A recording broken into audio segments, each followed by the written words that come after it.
Thank you. We got any declarations of interest? I'll take that as a no.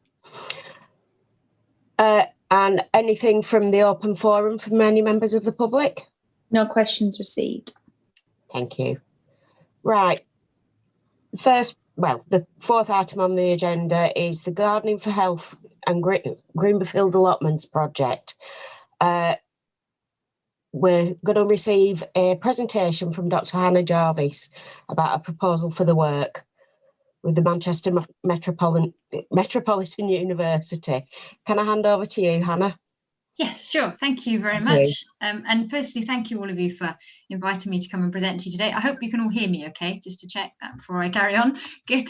I've got a presentation that I thought might be good to kind of introduce the project, introduce myself a bit. You can ask any questions during if you want, or at the end, I don't mind, but hopefully it'll be good. I think I can share my screen okay. Hang on. Can you see that all okay? Good. Hang on. Okay, so just to kind of introduce myself first, actually.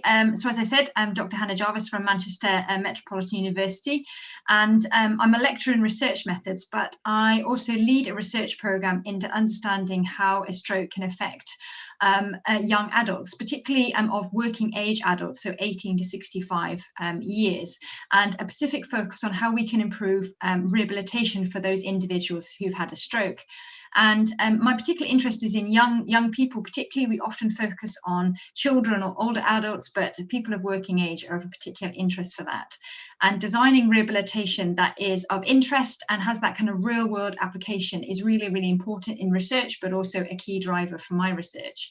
And this kind of led to the basis for our Gardening for Health project. And I was aware of your Greenfield Allotments project, and I'll introduce how hopefully we can work together on it. Just a bit of background to some of my research, but also kind of the concept of why I think it's really important. So 25% of the UK stroke population are under the age of 65 years. And although I'm focusing a little bit on stroke here, the aim of the project is very much for people with long-term health conditions. So to encompass as many people who could benefit from this programme in Barnoldswick as possible. So many stroke patients have difficulty walking, experience anxiety and depression, and loss of social interaction and poor quality of life. And this can be one of the feedback we've had from some of our stroke research is been that many people actually describe they don't get out of the house and they're actually very socially restricted, and that has a real effect on their quality of life. So any rehabilitation program that we sort of run is really important to make sure that it's what they want to do, but also something that they can carry forwards long term. One of the key drivers for my research is about getting people back to employment, and that's very much a big driver in the UK, in the government and the NHS at the moment. And our research has shown that only 23% of young stroke patients return to employment. And believe it or not, the cost of loss of productivity, so people not being able to do their job, costs the government £1.04 billion per year, which I think is just an astronomical figure, but one that we could make a very big improvement in.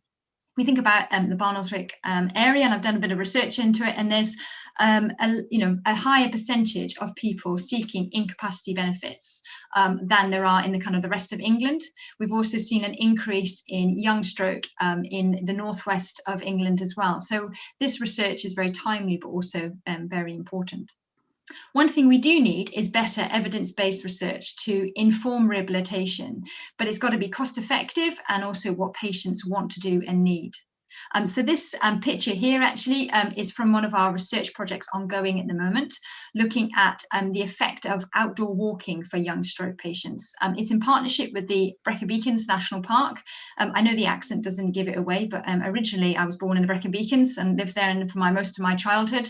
And they were very keen to promote the role of outdoor activity in rehabilitation from stroke, but also in long-term health conditions. And that's kind of where gardening also fits in very nicely. We were featured on the BBC a few years ago, actually, in 2019, about our research. We published a series of work in some of the world-leading stroke research journals, and that's something definitely the aim of our work that we're going to describe here. We asked stroke patients, what's your aims and difficulties, that you're facing at the moment after you've had a stroke? And a large percentage of them said, I really want to get back doing gardening. And the quote from one of our stroke patients, I find it difficult to do my gardening as so many weeds need pulling up. I wish rehabilitation included activities that I could use myself and see the purpose. And I think gardening during lockdown has become a very important part of our social well-being, and that kind of green space activity, the enjoyment of being in different flora and fauna can have real benefits for physical health, manual dexterity, mental health, social interaction and well-being. And allotments provide that ideal opportunity for that. And I think the premise of the Green Barrowford site suits this perfectly. Believe it or not, in 2020, there was a systematic review of how gardening can kind of, the benefits of gardening, physical and psychological health benefits of gardening. And one of the key outcomes from it was that we could use gardening as part of social prescription. So this is where the NHS actually pay people like you, the town council, to run gardening for health programs. So it's a financial revenue essentially for you. So I think this is something that we could definitely build on as part of this. So the aim of the project that I want to run is a 3-year PhD project. So you would get a PhD candidate who would, and we would take full responsibility of, looking after that student and looking after that individual. But they will essentially dedicate their life, a bit like I did to my PhD project and all my research projects, to this project for 3 years. Although I say it's a 3-year project, we never stop a project at the end and that's the end of it. We want to continue running it and making sure that any benefits from this programme are maintained and the Gardening for Health project continues. The aim is to design and test the effectiveness of a garden-based rehabilitation programme to see if it can reduce disability, improve physical function, improve self-esteem and quality of life of young adults in the Barnoldswick area with life-changing health conditions. We have a scheme called a match-funded PhD scheme. So we will pay half of the cost for a PhD. And then with you, our project partners, Barnoldswick Town Council, and also we will make an application to the Bowland Charitable Trust, who are very interested in funding health-related research projects with environmental angles. So this really adds a really good angle on that. And I think we, with a strong project and you on board, would make a very good, successful application. We've also got our partners, Holden Clough Nurseries, who some of you may or may not know, and they will provide the kind of gardening expertise as well as plants and tools, etc., to support this project. But also to make sure that it's environmentally friendly as well, so making insect and wildlife and bird and bee friendly plants and an environment for the allotments to grow on, and also provide that gardening expertise as well. So how would this project work? Well, we'd recruit young working age adults up to the age of 65 years. I mean, we could be flexible on that, but I'm specifically interested in those of working age, because if we can show from the results of this project that people go back to work, i.e. up to working age after 65, most people retire, not everyone, but most people retire. We can show the cost-effective benefits of getting people back to work or getting back to normal life, essentially, through taking part in a rehabilitation program like this. We're going to start some focus groups and interviews to find out what do people want their garden-based program to look like.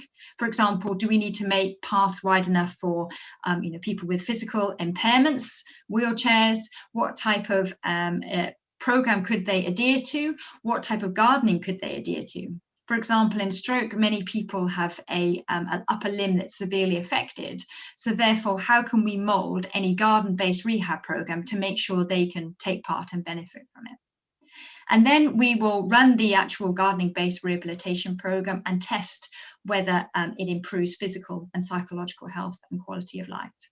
And for this study, we think that the data collection will be bookended by 12 months. So we'll collect the start of the program, and then 12 months later, we'll collect some data, and we'll collect some data during that period to check that people are enjoying it, that they're getting the respective benefits from it.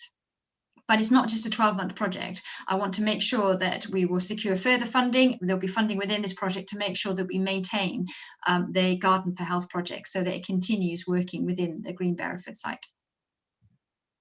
So the kind of impact, outcomes and future of it, individuals with health conditions and their families. This is a real main driver for my research, is to make sure that we actually really improve the quality of life of individuals with long-term health conditions. I love my research. I love the kind of numbers and statistics behind it, but the main part is making sure it has an improvement on people's quality of life, them and their families. Gardening in society. One of the key aims that I really want to have an impact for you is actually providing that kind of hard quantitative and qualitative data and research publications and information that you can use to secure further and future investment in Barnoldswick Town Council area, but also for gardening as a health intervention. So you can show to the government or whoever you have to provide, I assume, documentation and evidence that what you've been doing. We'd be able to provide you that data and the evidence for you to secure further funding to continue projects like this and other projects if you want to. And it's not, I want to stress that we will be running the project, but it's very much a partnership to make sure that you get whatever you want out of it as well. As I said before, one of the key things I think that we can explore a part of this is that Gardening for Health could be part of the UK National Exercise Referral Scheme. So the NHS would be able to pay you for people to take part in this programme from the local area. But also Barnoldswick would be a leading figure in this. This isn't currently done at the moment, but if we can set it up, I think it would have a real, be a standalone project that Barnoldswick would be leading the area on this. Research, as I said before, one of the key drivers for us is research publications and conference presentations. The way to get kind of evidence changed and get things changed to improved is by research and research publications. And we see that all the time. And a big driver for us is making sure that our research publications have impact and change policy so that we're improving care and rehabilitation for patients. So project costs, I know you've been sent, as far as I know, the project proposal that we proposed, and we can change and mould these as much as possible. And they will be changed a little bit more as we try and make sure the project is as cost effective as possible. So the main costs we're going to have is as our staff. So we have people to sort of actually run this project, but also people to support it, as well as some garden assistants. And part of the allotment construction. So one of the key things for you is that we're going to pay, part of this project is for all of the allotments to be constructed. So it won't be just building the Garden for Health allotments, it will be all of your allotments. And I think that makes a very compelling case to the Bowland Charitable Trust. It's about investing in the local area as well as investing in this project. Consumables, plants and tools and things like that. And then the funding requested. So I put 50,000 from us, but that's flexible depending on the cost of the PhD. I put 20,000. That was really a guess figure, and we will go with whatever little or most you want to provide. So there's no, don't have to decide now, but it would be, I think, some financial investment from you would certainly support this. But the most important thing to me is a letter of support, if you're willing to support this project. To secure the funding. If you don't want to put any funding in, I don't mind. I'm still confident that we can get funding for this project, but the main part is your support, and also being able to work on this project with you, I think is a really exciting part. I've driven through Barnoldswick many times. I live quite locally, and there are, it's one of the places locally that I think has got really nice gardens, and there's obviously a real interest in gardening in the local area. And I think this project has a real chance to be life-changing for a lot of people. With the outdoor walking program we've got going at the moment, the feedback we've had has been really, really nice, actually. And that sounds nice, it's a funny thing to say, but it's been really touching, the comments and feedback we've had from people who haven't been out of their house on their own before and are now having the confidence to go walking outdoors. But with gardening, you can have people from all levels of severity affected by a long-term health condition, and it can be a real benefit to those individuals. So hopefully it'll be good. Also make an application to the Bowland Charitable Trust. So I'll lead on sort of applying to that, but a letter of support from you would be really supportive of that. And we'll make sure that whatever aims you want from it will be invested within that project as well. And we'll keep you up to date throughout the project. I think that's it. I'll stop sharing my screen, actually. Hopefully this works. And please ask any questions if you've got any, or anything at all, actually.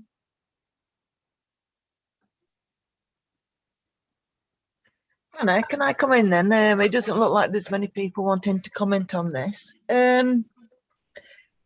Just got a few questions really.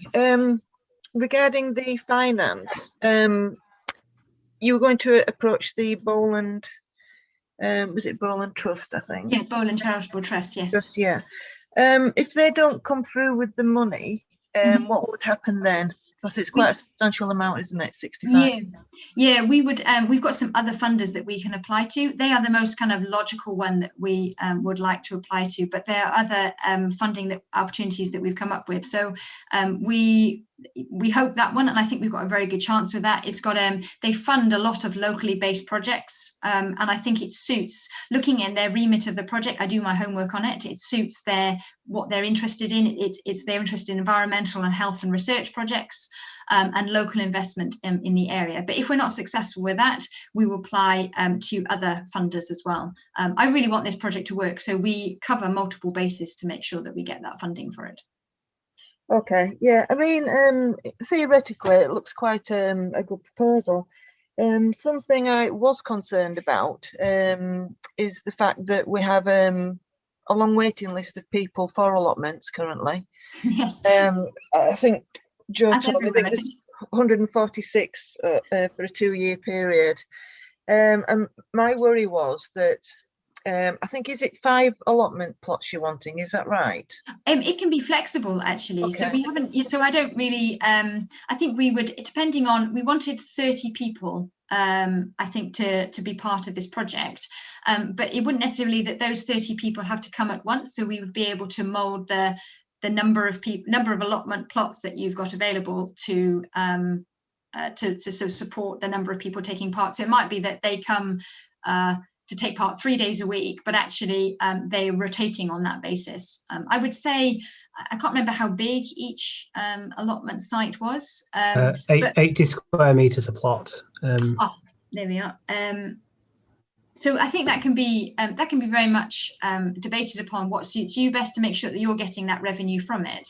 And I think one of the key things would be to make sure that whatever allotments we've got for the Gardening for Health project, they're sustainable at the end of it. So it might be applying for further funding like the National Lottery, the NHS referral scheme, to make sure that you can continue using them effectively. But yeah, I mean, I'm very much open to debate on how many you want to provide for this project, and obviously the interest you've got in the other sites. I'm not quite sure how many there was quite a lot of allotment sites for it that you've got planned on the plans I've seen, actually. But also, obviously, part of this project is building all of the allotment sites. So I think to show an investment for Bowland Charitable Trust, we'd have to have a fair number of, and I say fair number, up to 5, for the Gardening for Health project. Just one wouldn't, I don't think, be enough for them to see that it's a feasible research project.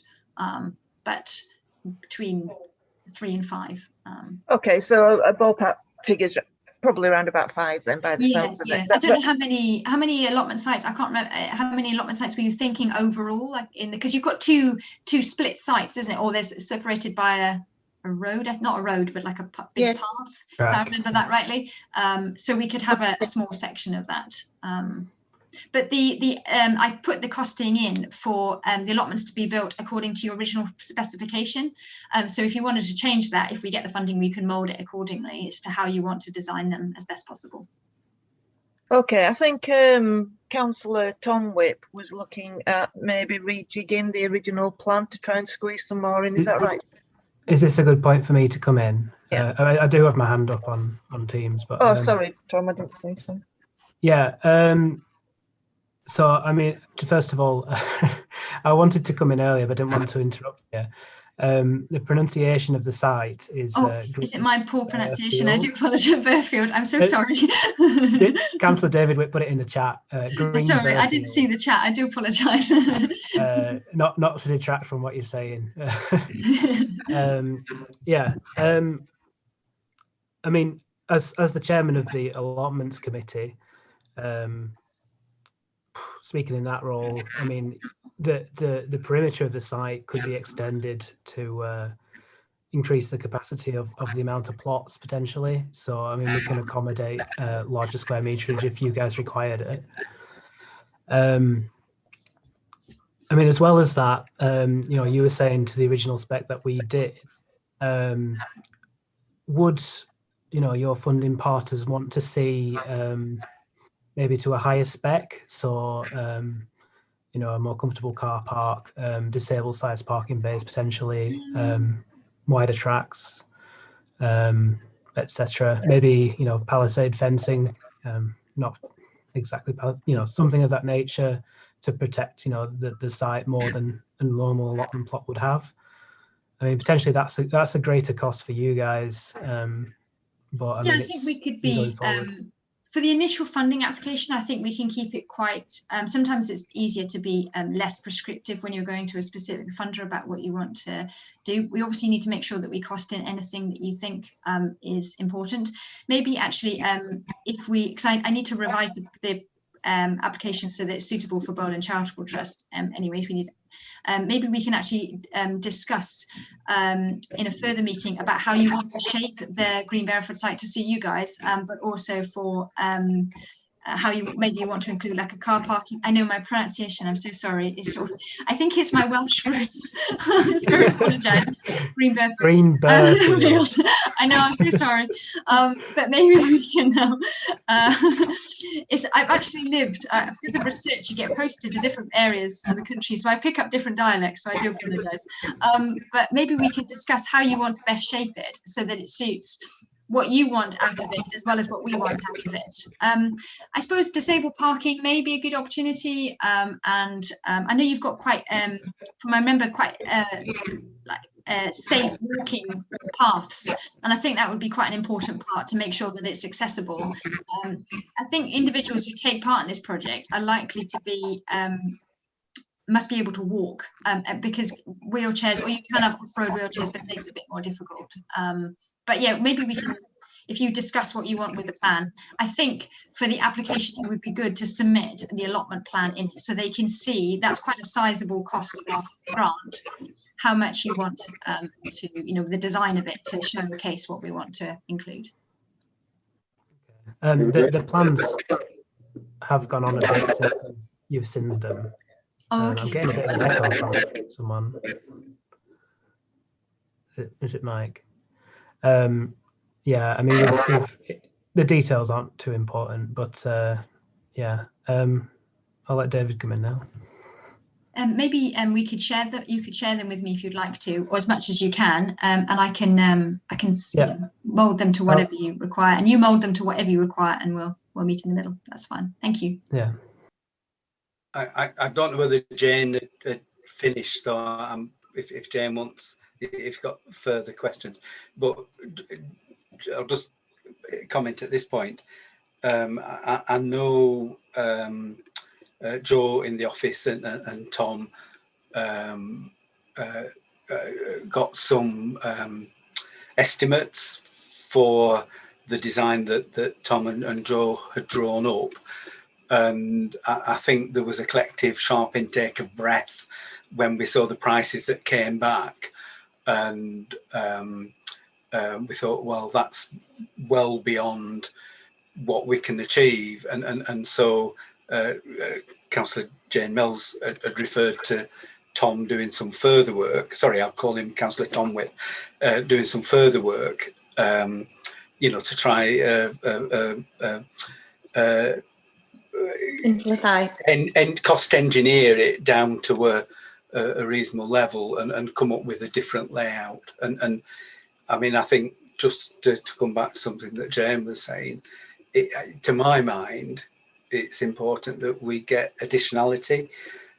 So, you know, in the first instance, we were wanting to provide, I think it was 40 odd allotments. And, you know, if we can provide 50 odd allotments, then it accommodates the project and we get some more allotments to help meet the ordinary waiting list. Although, of course, some of the people who may be eligible for the research project could be on our waiting list. So you get a double whammy there, whether that's the case or not. And I'll speak later about the topography, but some of the allotments, the smaller number on the opposite side of the track that goes through, I think the intention there, because they're low-lying and there may be a tendency to have water standing on them. I think they were more intended to be livestock. When I say livestock, you know, poultry allotments, which is what the land is currently used for. So, you know, once you start looking at the detail, the other aspects sort of, you know, it narrows things down a bit. But yeah, I'll come back in later on. I think with the design of the allotments, one of the advantages for this project, other than the Gardening for Health, is that by working with us, you'd get what you want in the allotment design paid for. So at the moment, as far as I understand, I think the quote is about 45,000. That's not fundable within from you at the moment, but through this project, hopefully we'll be able to get that funded. So you get the allotment design you want, but we also get a research project out of it. So in a way, it's hopefully a double win situation. And very much, I want to make sure that you get what you want out of it. My main aim is to make sure that people who've got long-term health conditions in the local area benefit from a project like this, and we get some good research out of it, but in particular that you continue to make financial revenue from the allotment sites. It's one of the main aims of allotments, other than the good environmental aspect of it. So I'm very, very willing to work with you to make sure we design them in the best way, but also so you get the best possible use out of them, and the local people do. So yeah, absolutely. Thank you. Thank you very much. David Whip, have you got your hand still up again? Or was that an old question, an old hand? No, Mike, I wanted to come back in, but I wasn't sure whether Jane had finished her question. Jane's just raised her hand again, so if you want to come back in, then we'll have Jane again. Thank you, Chairman. Yeah, just got a few questions that I raised initially when this proposal came through. I just wonder if Dr. Hannah could offer me some information on these points, really. So you're talking about social prescribing as a name. Yes. And my concern was also over health tracking of the individuals and how that's going to be monitored. You know, people with stroke conditions and things like this.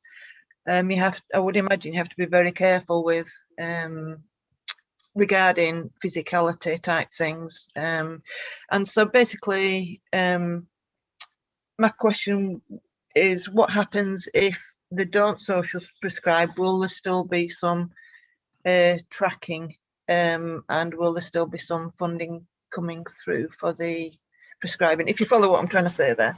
Yeah, so do you mean tracking during the study, as in how we're going to measure whether someone is benefiting from the study and how their health status to start with? The health status, really, and it's a liability type thing where the town council is involved in this.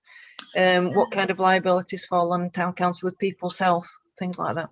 So with any research project and any rehabilitation program we run, so we would take responsibility for those individuals. So we have an insurance indemnity for them. Also, we would recruit patients through the NHS, so that the NHS, who, you know, we would say to the NHS and the local providers, who do you think would be suitable for this project, and they put them forward, and it would be about them deciding, actually, X patient, Y patient, and Z patient are suitable for this project. We also do pre and post data collection to check that those individuals are, we kind of say, safe to take part in a research project like this. We've run a series of projects in a similar basis to this, looking at outdoor walking. We've never had any problems as yet, fingers crossed, and they've been walking up various hills in the Brecon Beacons. And our patient safety is the key part to it. So it wouldn't be, Barnoldswick Town Council would not be accountable for any problems. I don't envision any problems, but we will cover every base as possible and make sure it's as safe and secure as possible. I think your question also was about long-term kind of future of this project. So one of the aims of any research project, so this is a PhD project, but after your PhD, you can do what we call postdoctoral research, which is essentially building on your PhD project. And that requires securing further funding or further research to maintain it. And this will be a key aim of our project. So it's about developing that initial evidence base to show something's working, and then continuing to monitor those patients and continue to, if you want to, bring in new patients or people to take part in this project to make sure you continue that long-term investment. An example would be, I ran a project in 2018. We are still now working with those patients in a series of research projects to make sure they get the benefits of our program. So it's not a one-off thing, it's a continual basis for it. I think the key bit that I'm very keen on, one of the things that we work with the Brecon Beacons National Park is providing you with evidence so that you can use our data and our research as evidence to support. I'm not sure, maybe say one of your key funders is UK government, and you want to go to them and say, we need X amount of money for this project or that project. You can use our research and our data, and we'll help you prepare things if you require for projects like this. So it's very much a partnership. So you get as much as you want out of us, essentially. So we'd be more than happy to support you in that way. Okay, just one other point then on expenditure and things like that. There's a ballpark figure there of about 20,000. Would there be foreseen any other expenses to the town council that you envisage that we would have to cover? Is there anything else apart from, I mean, is £20,000 the maximum? Is there anything on top of that? I put 20,000 in as literally a ballpark figure. I mean, I'm very flexible in what you want to provide. I appreciate the financial constraint that's often put on town council areas. So I very much want to be, decision upon what you think is suitable, however small or big you want to submit. When the funding's agreed, we make sure that it's kind of watertight, so that you won't ever be charged any more funding during that period. We're not going to come back to you in a year's time and say, oh, actually, we need more £10,000. That doesn't happen. It's making sure that our project is should we say, cost worthy to run, so that we're not going to ask you for more funding during that time. No. And I think the long-term vision of this project isn't for you, Barnoldswick Town Council, to provide funding for this project to run. It's to secure other funding so that it's being as cost effective for you as possible. It's a big vision of mine. You don't want to have a financial burden on you from it. No. Appreciate that. Thank you. That's right. David Whip, you have another question? Thanks, Mike. If I can share my screen, and that's a view of the proposed allotment site. And I mean, there might be some procedural issues, like whether we need planning permission and stuff like that.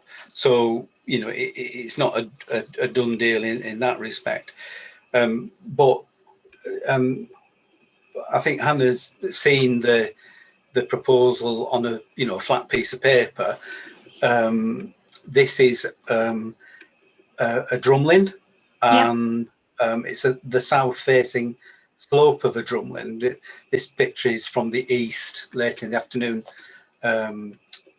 during sort of the colder part of the year, and so there are issues in terms of the topography, and I just wanted to be clear that you were aware of those issues, and you were confident that your project could accommodate the change in levels. Yes. I mean, it may be that if it goes ahead, that the more accessible spaces could be made available, but I'm prejudging that really.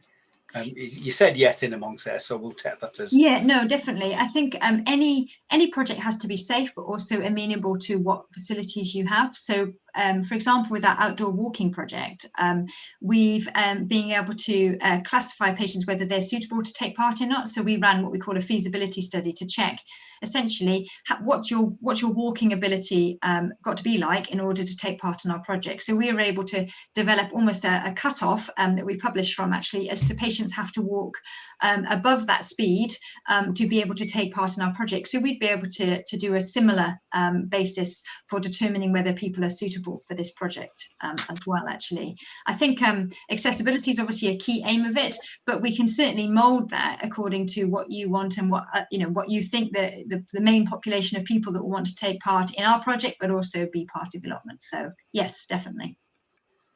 Thank you. Thank you. And I'll take that down now. The you talked about us, sort of been responding to government and sort of having evidence for government.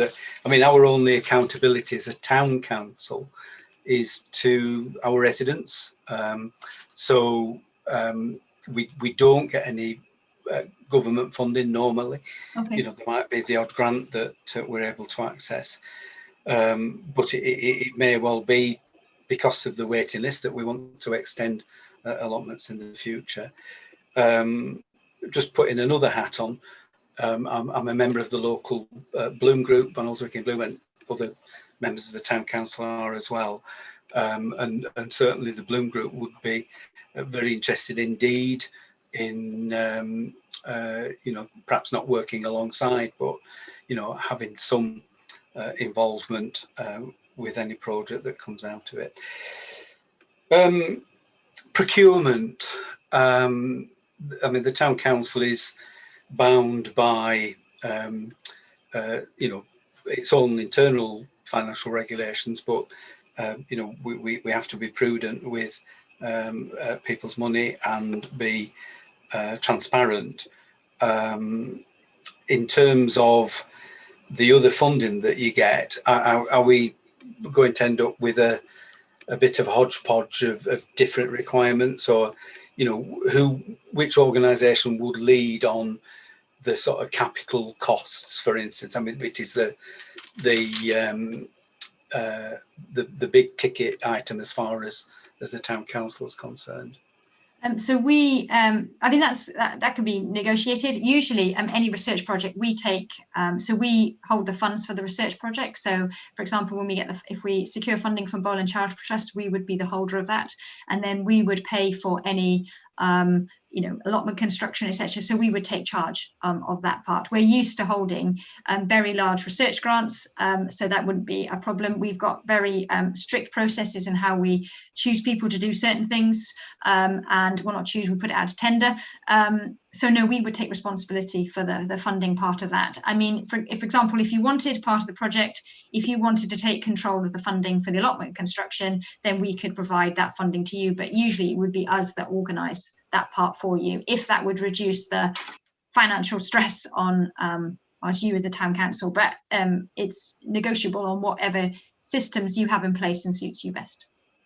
Okay, I mean, I think that there's, if there is agreement in taking this forward, and should you be successful with the other funding applications, that's an issue that we would have to work through and find the best way forward.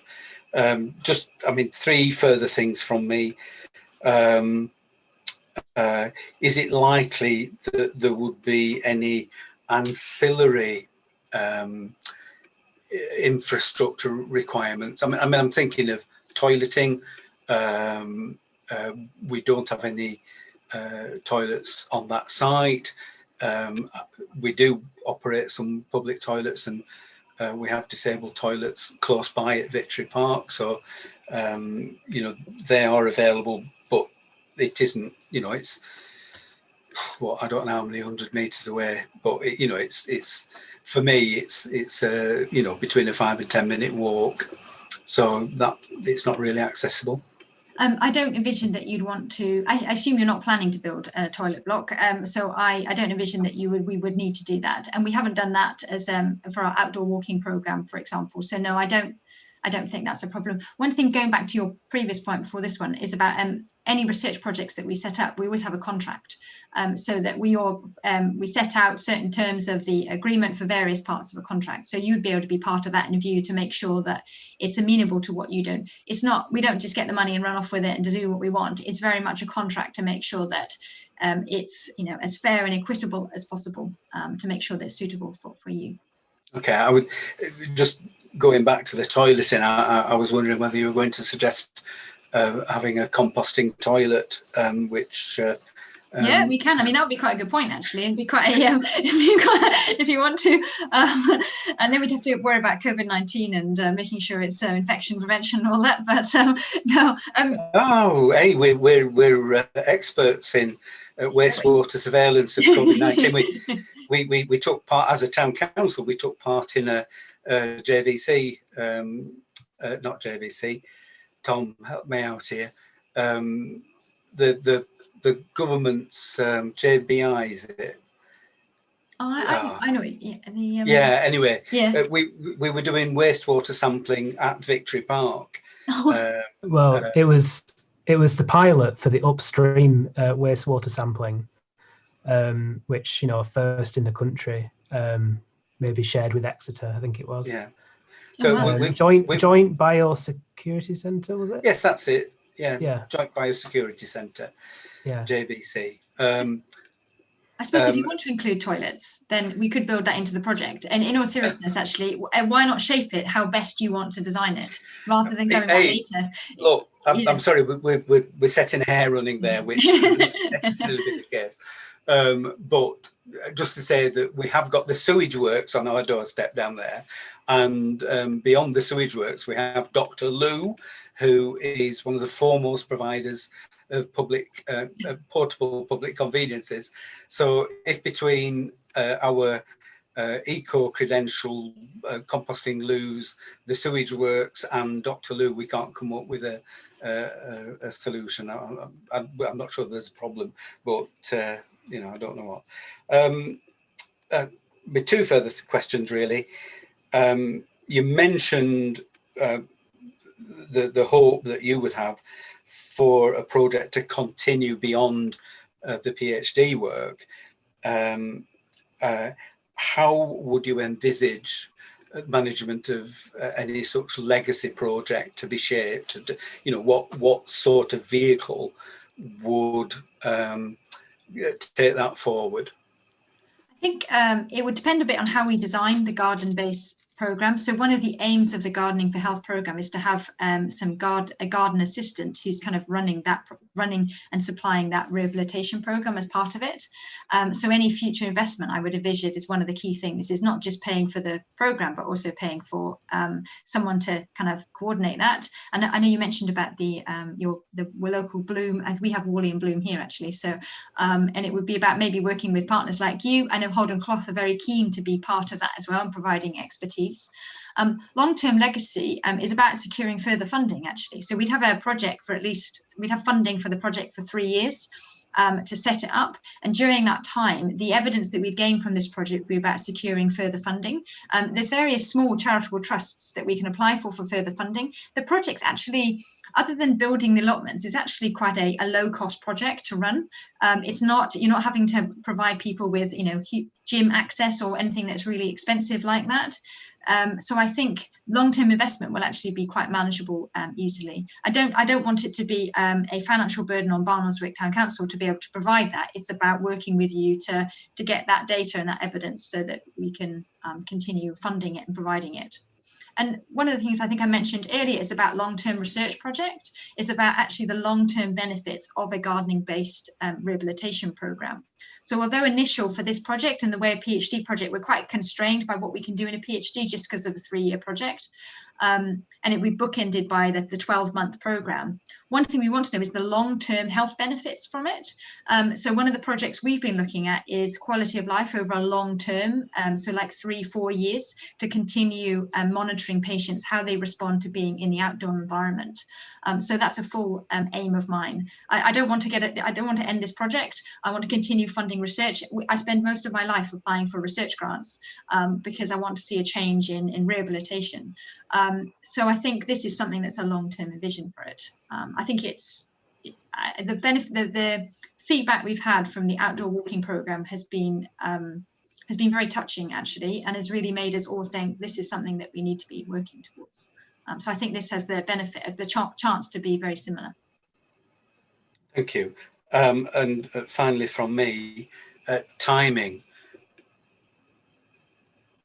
So we've put a Gantt chart in, so a chart of when you want the deadlines of when we want to do certain parts in the project. The building of the allotment construction, I was going to start as soon as we get the funding. We could then start the construction of the allotment, so it starts as soon as possible for you. I'm thinking of the growing season and when you want to start. People want to start using those allotments, I imagine, as soon as possible. So as soon as we get that funding, those allotments are up and running, so that it's, you're generating financial revenue and they're built accordingly. So when would you anticipate getting answers to your other funding bids? That's very much negotiable upon on what the actual charitable partners. I think they some different charitable partners have different, how long it takes them to get back to me. Usually, in most of them we've had, it's within kind of 2 weeks to 3 months. I don't think it will be 3 months. I wish I could say it would be the day after, but as a bit like town council's work, they have to go through various processes to discuss things and organise things. But once we've submitted, I'll keep you update with anything that's developing, any news that we have from that, and we'll also be we're working to identify other potential funding partners as well, so that we are hitting as many projects as possible as part of that. But we'll keep you updated. That's all from me. Thank you. Tom, please. Thanks, Mike. A few more questions. The first one, with my allotments committee hat on, is we on the allotments committee like to see a high standard of allotments, and any councillors who comes to those meetings know how much we say, oh, this allotment hasn't been looked after, we need to kick them off, sort of thing. So I mean, the first thing I'm looking for is an assurance that it'll be kept to a high standard. Yes. Sure. Yes. So so we will have so part of the project is I've costed in a garden assistant to help the individuals with their gardening ability, and that will be about making sure that it adheres to the allotment specifications, i.e. that it's going to be kept in an orderly fashion. The other part is we're working with Holden Clough Nurseries, and some of you may not have been there before, and they've just won gold medal at RHS Tatton for Best in Show, I think, as part of their cottage garden approach. So they will be able to provide real expertise in managing an allotment site, making sure that it's as I think wildlife and animal friendly, but also as constrained by appropriate design to make sure that it's as neat as possible. And I think that's a very important part of it. It's maintained and looked after to a very high standard. Yeah. The second thing is obviously you only really have a guarantee of the next 3 years that it will be in use. I know you do want to have that extended legacy project, but then how would you envision the lease for the land? I assume a lease would be the most appropriate thing there. Obviously, from our perspective, we wouldn't want to give a 10-year lease if we got no guarantee that you're going to be on the site after the 3 years. Yeah, I see what you mean. So we'd essentially lease the allotment sites from you for 3 years for the project. And then I suppose at the end of the 3 years, it would be negotiable about what you want to do with it. So if we can continue, and hopefully we will, and I'm very confident we can, continue securing further funding to make sure, but so much to put, it could be a license rather than lease. Essentially, we would look after those allotment sites for the 3 years or however long you wanted to, and then it would shape according to what you want to do with it. It's very much your allotment site, and we're using it as part of a research project. So if you decide that actually after the 3 years you don't want to run the research project anymore and you want to lease those allotments to the general public or part of your area, then that's up to you. We're not going to restrict you on that, and that could be part of the contract. Actually, this is quite a novel project, really. So the contract that we have with you when we set up the research project, it could be that part of that is a contract for how long we have those allotment sites for, and then they're open to negotiation about what you want to do with it. Do you want to continue with the project and design the best way possible? I'm quite flexible on that point to make sure it's the best opportunity for you. Okay. Holden Clough. Yeah, so it's in the Welsh part it's Holden Clough, so we present as GH as well. So I do apologise. Yeah, that's fine. Right. I think, to be honest, I've heard everything that I wanted to hear on this project. And I'd quite like to move. Oh, Mike, you. There's still Jane's got a question and Chris has had his hand up as well. So. Right. I can't. You get a really bad echo, Mike. Yeah, I mean, I'd just like to formally move that we accept the proposal, and I think £20,000 is an appropriate amount. I mean, it was going to cost more than that for the scaled down project with the cost evaluations built in, and I think we'd get value for money as a town council from that, as well as value for, because as you say, I mean, these people that you're going to help are from the town or the surrounding area, which I think would be really, really good. So yeah, I'd like to formally propose that we do that. Okay, we'll take that proposal then. If Jane, I don't know if you still have a question that you wanted to ask there. Thank you. Actually, Councillor Tom Whip just touched on something I was going to ask. It's going to be open to residents of Barnoldswick only, or is there a wider catchment from that? Have we got anything definite there? It could be flexible to how many people you think. So we could do like a scoping exercise with the. You've gone really quiet. Okay. Sorry, could you still hear me okay? No. Oh, can you hear me now actually? Can you hear me now?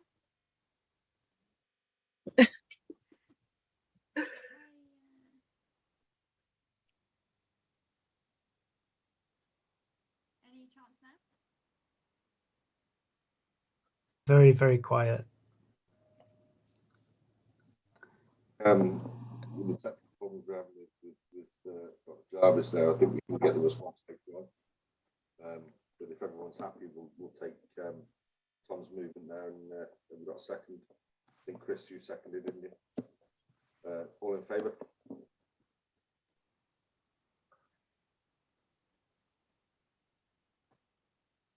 Thank you, Dr. Jarvis. Mike, I can't see everybody's hands.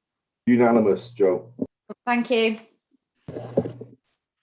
I'm sorry, Dr. Jarvis, we can't hear you, so we'll thank you very much for being here, and obviously I think it was the mispronunciation of Greenfield and Holden Clough that caused Hannah Jarvis to be struck mute.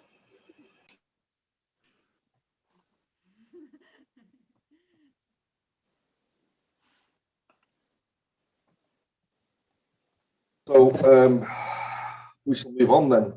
Item number 5 on the agenda is Remembrance Sunday. Mike, Yes, Joe.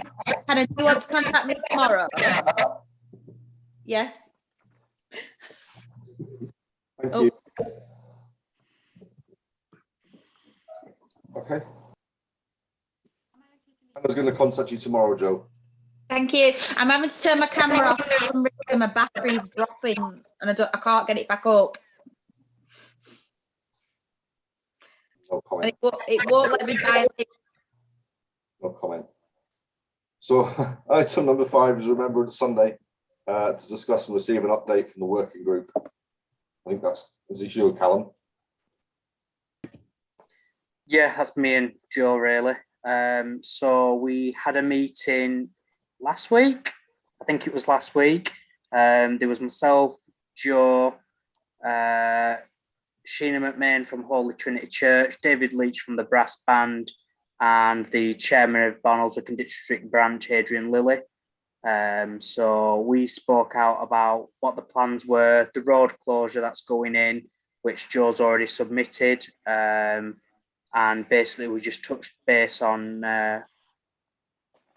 just changing a couple of things, really, like the order of the procession and the order of wreath laying, because it was sometimes a bit mismatched to some of the ex-armed forces, and I've made a start on the where is it on this? When I get it up, I can share my screen.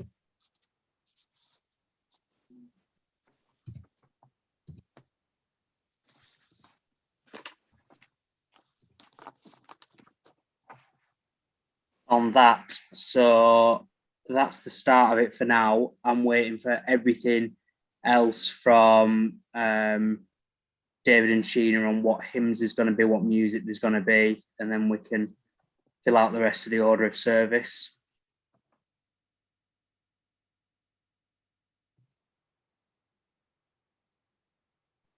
Okay.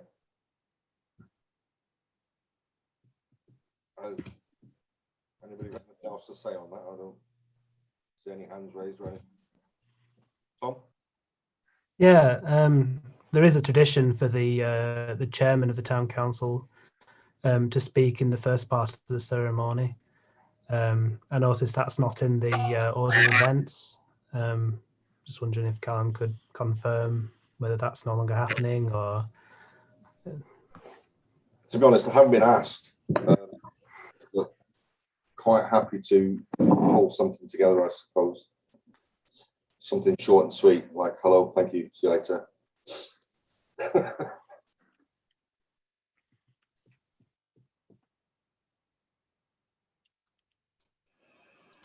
Mike, sorry, I've raised my hand electronically. Last year, we were able to hold the online Yes. service at 11 a.m. Now, I know in the past we've had very strong representations from residents of the town who would very much like us to hold the event at 11 a.m. And I just wonder, I noticed that on the order of service that you put up on screen, it said 3 p.m. I didn't know whether that was a hangover from a previous event, really. So can we do 11 a.m.? We can if you don't want a brass band. Well, yeah. I mean, I understand the brass band have problems because they prefer to go to Briarfield rather than play in Barnoldswick. You know, we've asked them if they could sort of divide the resources or, you know, find some way of accommodating us at 11 o'clock. But it always, well, it just jars a little bit that we're doing it at 3 o'clock in the afternoon. And a lot of people are used to it and don't care. But on the other hand, there are some people that do, and they feel very strongly about it. I don't think it's the fact that they prefer going to Briarfield. I think it's the fact that they do it at Barnoldswick free of charge and Briarfield Town Council pay them to go. I think the Town Council would probably be, you know, more than happy to make them a payment to the brass band, to be honest. I mean, you know, we're not wanting it done on the cheap. Don't know what other people feel. Chris? Yeah, just a thought. I know a lot of other organisations will have their own services at 11 o'clock at the official time. I'm also wondering whether, as this is a mass event and it obviously attracts very large numbers of people throughout the town, are we more likely to get a better turnout at the 3 p.m. slot? I think we get a great turnout at 3 o'clock. Yeah. Jane? Thank you, Chairman. I'd be happy to pay Barnoldswick Brass Band some money for attending at 11 o'clock. I don't know whether or not they've got a fixed agreement with Briarfield now, but I wouldn't imagine they'd be charging that much to make an appearance. It's an outdoor event, so I don't know how we stand with COVID. I mean, there shouldn't be any restrictions, but I think we need to be a little bit mindful of that still. But I'd be happy to pay them some money. Thank you. Worth looking into the start time, the 11 o'clock or 3 o'clock start time. It's worth asking the brass band if they're willing to do 11 o'clock for a payment. If not, maybe we could approach somebody else. Wise, if they've got a band locally, don't mind donating to us as well. Tom, you've got a question there. Thanks, Mike. It's my understanding that they play for free at our service because they've offered to. And I think we should make it clear that if they need it, I mean, I know they're always struggling for funds. I mean, we're more than happy to pay them at the 3 p.m. service as well. I mean, I don't think we should say, you know, we're only going to pay you if you play at 11 sort of thing. I think, yeah, we just should make that clear, and we're not holding them to ransom. Yeah, agreed. Yeah. So can you go back, Callum, and have a word and see? Yeah. What the win for? Yeah, I'll speak to David. Thank you very much. Is it possible, Tom, to do the live streaming again this year? Because obviously it was a great hit last year. And I just think obviously last year it was for those who weren't able to get out of the house because we could attend, but every other year there's still people who are housebound, and we could possibly look at getting it, maybe broadcasting Cravenside for the residents there, arrange it with them, and I think it'd be a good thing to do if it's possible to do it again. Yeah, more than possible. I think there might be a bit of kit that would make it easier for us to do that. I mean, I'll have a look into it. I know there was some technical issues last time. I mean, that was more down to user error, I think. It was a bit difficult trying to jiggle speaking and controlling the live stream at the same time. But yeah, more than happy to. Fantastic. Mike, I was going to ask the same sort of question, really. In terms of any live stream, we've clearly got 2 locations. I mean, assuming that you know, we're able to go ahead as we would in any normal year, rather than what we did last year. We you know, we've got the town square venue, and then we've got the memorial itself and the wreath laying, and that, you know, that the 2-minute silence there. So we'd need to be able to be flexible in terms of switching locations. You know, we'd have 2 camera positions, but you know, maybe we can swap them over quickly whilst the procession is going around, or maybe we want to have coverage of the parade as well. Sorry, I'm just thinking aloud, really. We'll have to watch it.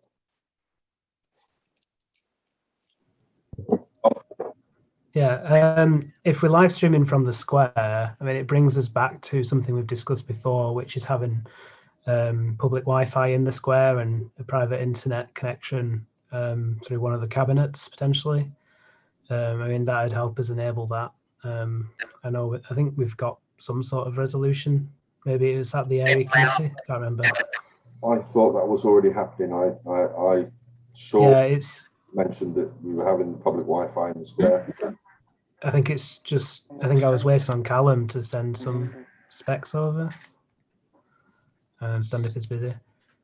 I found a product that would do everything that you obviously wanted it to do. It was yeah, I can send it over. That'd be great, yeah. And by the way, sorry, David, it's because of your background. Like your hand raised looks like the sun. Was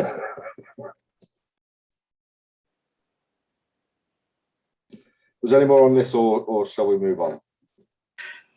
Sorry, Matt, I've raised my hand again just so you can try it out to see whether it is the sun or not.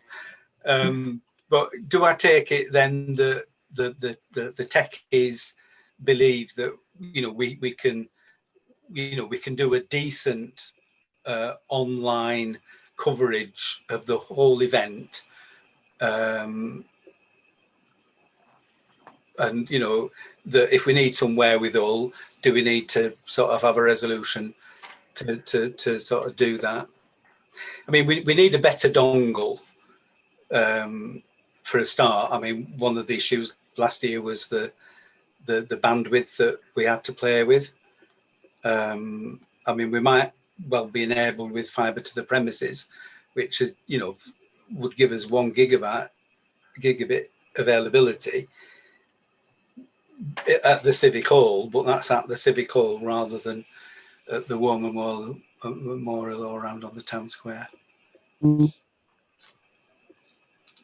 I think we've got a lot more time to plan this year, haven't we? We kind of got told we could have something kind of last minute last time, and we got the Tom did a great job of getting all the live stream stuff ready. Again, Mike. It was very last minute. Oh God. But I think obviously this year we've got a few months to go. I think I could probably clash heads with Tom, and we could come up with something that had a solution that would work. Maybe, yeah. I'll move that we approve some, procuring some equipment then, because I think if we do have 2 locations, we are going to need 2 cameras, and Family Whips is only 1. So, and I don't think we have a town council camera anymore. Mm. I just keep hearing noises from iPhone. It's me. Joanne, her iPad obviously died. Okay, so can we have do we have a second on procuring some equipment? Callum and Nick, all in favour? It's unanimous, Joe. Okay. Anything else on this, or before we move on, David? No, thank you very much. Just a little thing, and I mentioned it to Joe. The road closures which have appeared on the County Council website include Bank Street, and we think that that's a typo for Frank Street. So the procession will have to go off the town square, go down to Bank Street, and then come back up to Newtown, or the County Council sets it right. Fair enough. Item number 6, then, is a switch on event. We'll discuss the events for 2021. I think that's probably me, Mike. If people can mute rather than having all the squeaking going on. Chris, you're not muted. Oh, he is now. There's just iPhone that's not muted. I am. No. I turn you off. I don't know how to do it on it. Oh, there, I've got it. Excellent. Right. Oh, bliss. Okay, so I think there's a lot of planning that Joel's been doing in terms of the switch on event. It's hopefully our first major event on the new town square, which hopefully may be completed by then. And I think that's pretty crucial, to be honest, because we get vast crowds for the switch on event, and I think it would be enormously popular this year, especially given the next item that we're going to be discussing, which is new improved Christmas lights display, which I won't jump the gun on that. So Joe and I have had a discussion in terms of the planning and the preparation. I think it would be helpful if we could set up a small working group to go through what we want to do and how we're going to achieve that. And if there's any new elements that people want to introduce, how we could manage those as well. I don't think there's anything that we necessarily need to decide at the moment, unless Joe thinks that there is. But the idea would be we put a marquee in as we would normally do on the town square at the first Sunday, I think it is, in November. We use that for the dressing of Christmas trees, the erection of Christmas trees. That marquee is then used for the Remembrance Sunday activities, and then is used again for the switch on Saturday, which would be the Saturday following Remembrance Sunday, and then it'd come down and go away. And even if the town square weren't finished, we could still put that marquee in. I think the difficulty would be for both events that without the rest of the town square being available, that things would be a bit too squashed, and not wanting to make any judgment whatsoever about our old friend COVID. But you know, it may be that, you know, we do have to have some distancing in place still in November.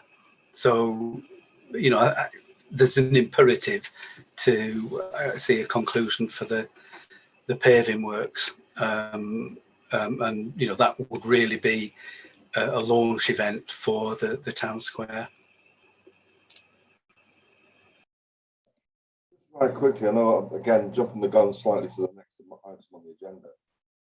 Both of the options they've given us include a switch on event, but there's no information in there to determine what that is. Do we have any idea?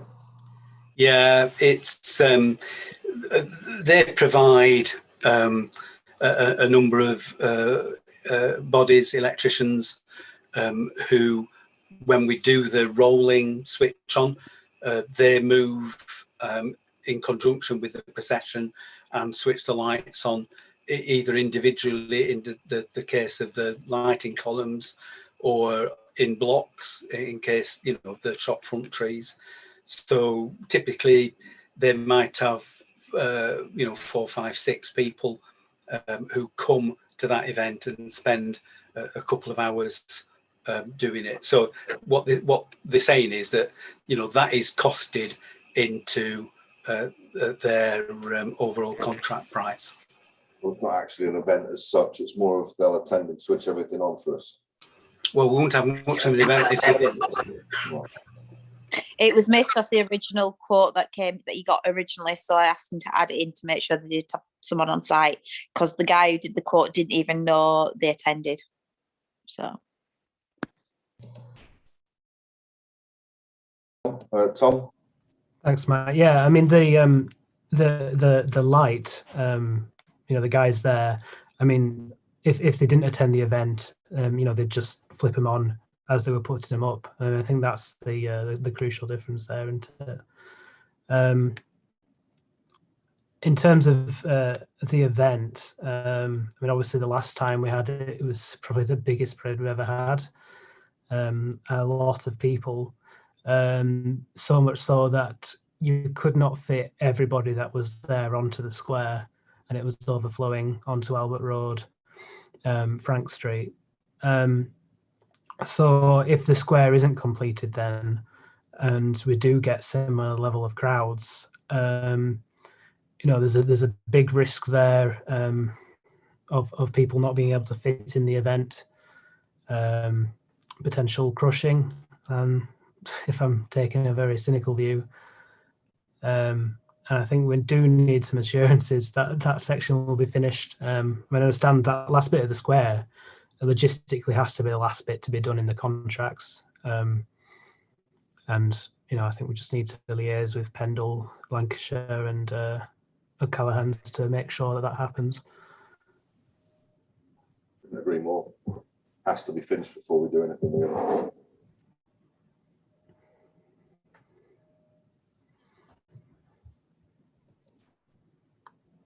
Anybody else? volunteers for the working group, like. Volunteers for a working group. Do you have any volunteers for a working group? Tom, thank you. And Callum? Tom and Callum, a minute. Well, I tried signifying my acquiescence by putting my thumb up. He's got his little magic thumb in the air. I put it up in air again. Thanks. Would you be more visible if you used a little heart? There, you like a heart better? Wow. Okay, so we've got the 3 members there for the working group. Joe, do we need any more? 3 is enough. Would Mick, Lindsay tomorrow. yeah, would Mick be willing to join in? The only reason I'm just sitting out on this one is that I'm away for all September.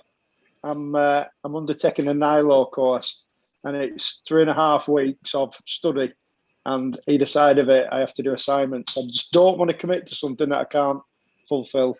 However, if you want to stick my name down, and then where I am available, I'll happily come in and give you a lift.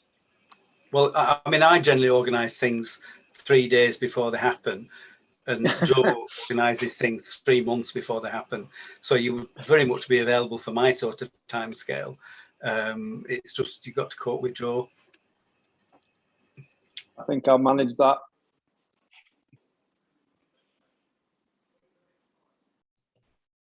Okay, anything else on this, or should we move on? No, nothing else? Okay, great. Item 7 then is the Christmas light contract to receive the proposal for the contract, which has been sent out today, was it? We've got it all. Does anybody want to come in and discuss that?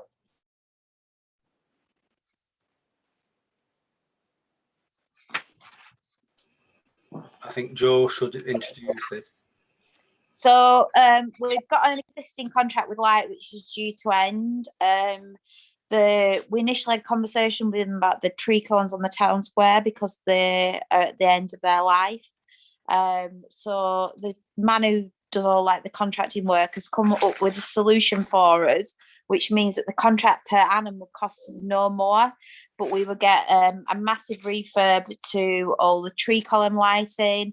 We will get new tree cones in the town square, but from an annual cost, it will cost us no more.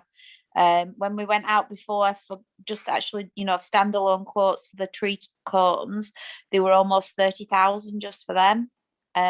So this way there's no additional cost to the taxpayer in effect because we're paying the same contract price each year, but we are getting refurbed tree column lighting and new town square trees. There are options there for you to have a look through and see what you think. I do have it here if you want me to put it on screen.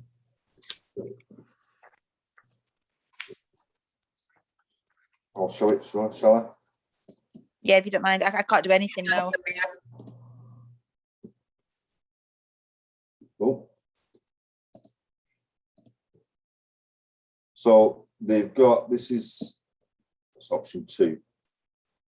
So option 1 is for 9 bespoke 2-meter 3D column displays with heavy duty green carpet foliage and IP65 RGB dynamic lighting with various fixed lighting shows throughout the season.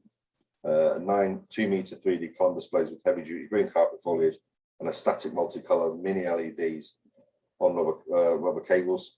2 times 4 meter by 1.85 meter RGB fully controllable 3D cone trees, which give you the freedom to create the light shows that we want and make it all look pretty and lovely.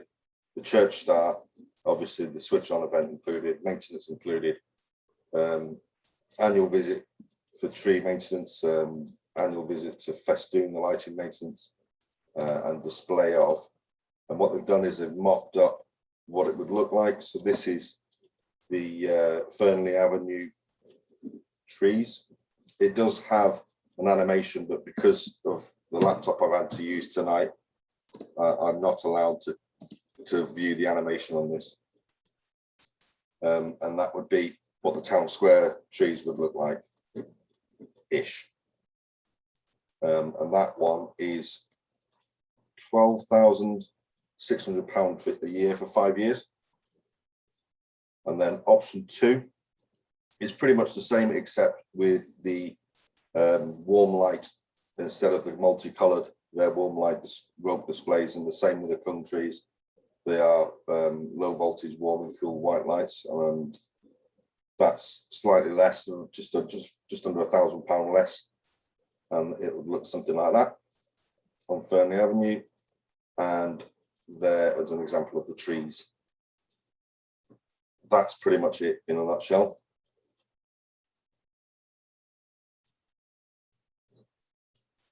If anybody wants to, sorry, Jane, I can see you've got your hand up there.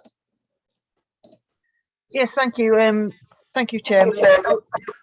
Oh, I'm echoing a bit there.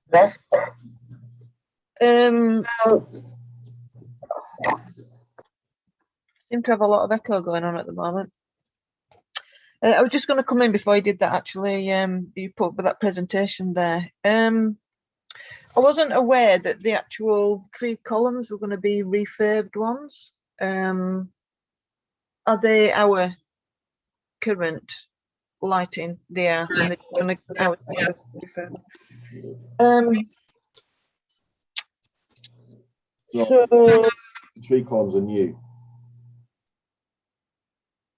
The ones in the town square are new, but the ones that are going to be down Fernley Avenue refurbed, is that right? Am I thinking right there? Yeah, okay. So does the total cost, including any repairs, should any of the cones fail, do we get, like, if something goes wrong and one of them fails, do we get complete repair and call out all including everything? And who would, presumably we would still own the cones after 5 years and not leased or anything? Yeah, am I right? Thank you. No. Sorry, I didn't quite understand. Was that a shake of your head there, Joe? No, so we don't. No, they're ours. Right, okay, thank you. Tom, you hand up. Thanks, Chair. I mean, personally, I prefer the RGB rather than the warm light. I mean, we've had RGB ones in the town square a long time. I think people like them generally, and it's my personal preference. So, I mean, option one to me is a clear choice, but I'll let other people have their say as well. David?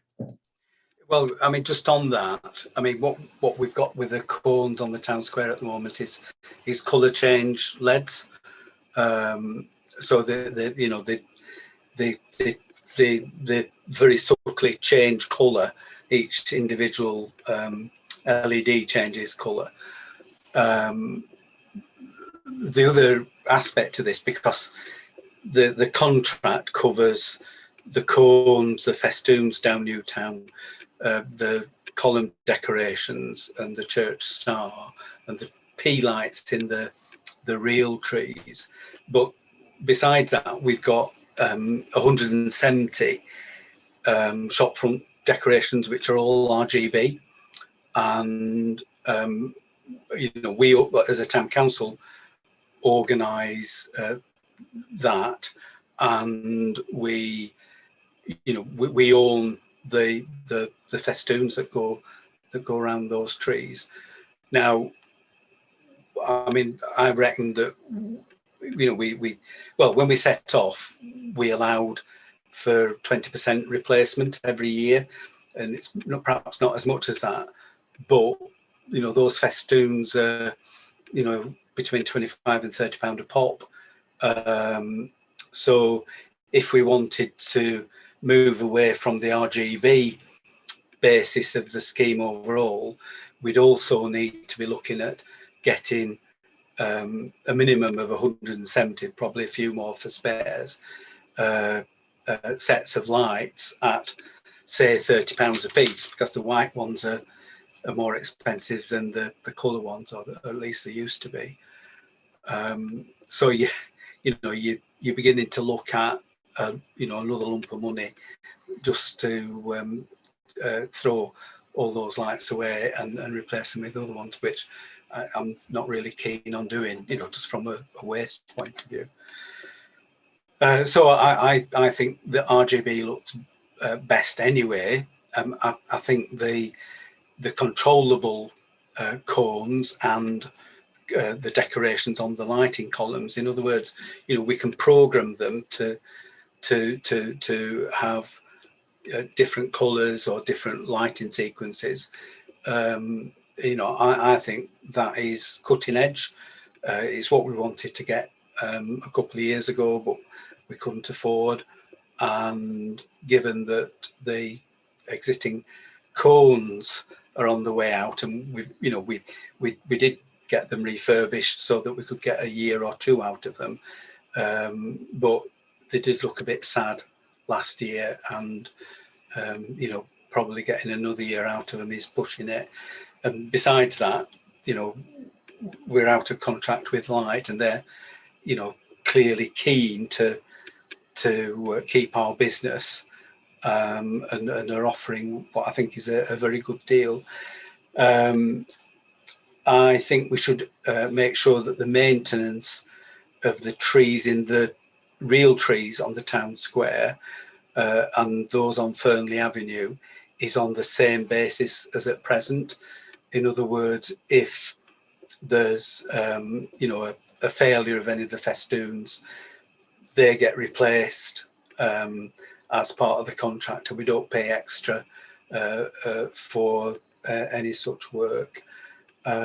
So I think, you know, we should agree to this. I think we would need to ask Jo formally, Jo would make the decision, because we delegated authority to Jo, but we should ask her to suspend the financial regulations, you know, requiring us to go out to tender for this. And I think that would be on the basis of the lead time to get the decorations in place. When we first talked to Light about the renewal of the contract, or a new contract, you know, for this kit, they were looking at a 3-month lead time. So September, October, November, well, actually, they'll be putting these up at the beginning of November. So it's 2 months. And I think the proposal represents excellent value for money for the town council. And so I would probably propose that we go ahead with the proposal. We ask Jo to suspend the financial regulations to allow us to place the order for the extended 5-year contract period, and that we go for option 1, subject to the caveats that I mentioned in speaking earlier on, you know, about the maintenance of the existing infrastructure that we got. We just need to make sure that all the I's are dotted and the T's are crossed before signing up.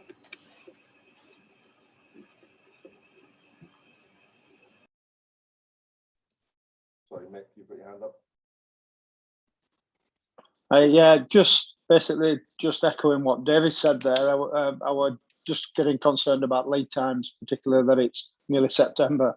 But you know, if we're comfortable with that, my preference as well would definitely be option 1.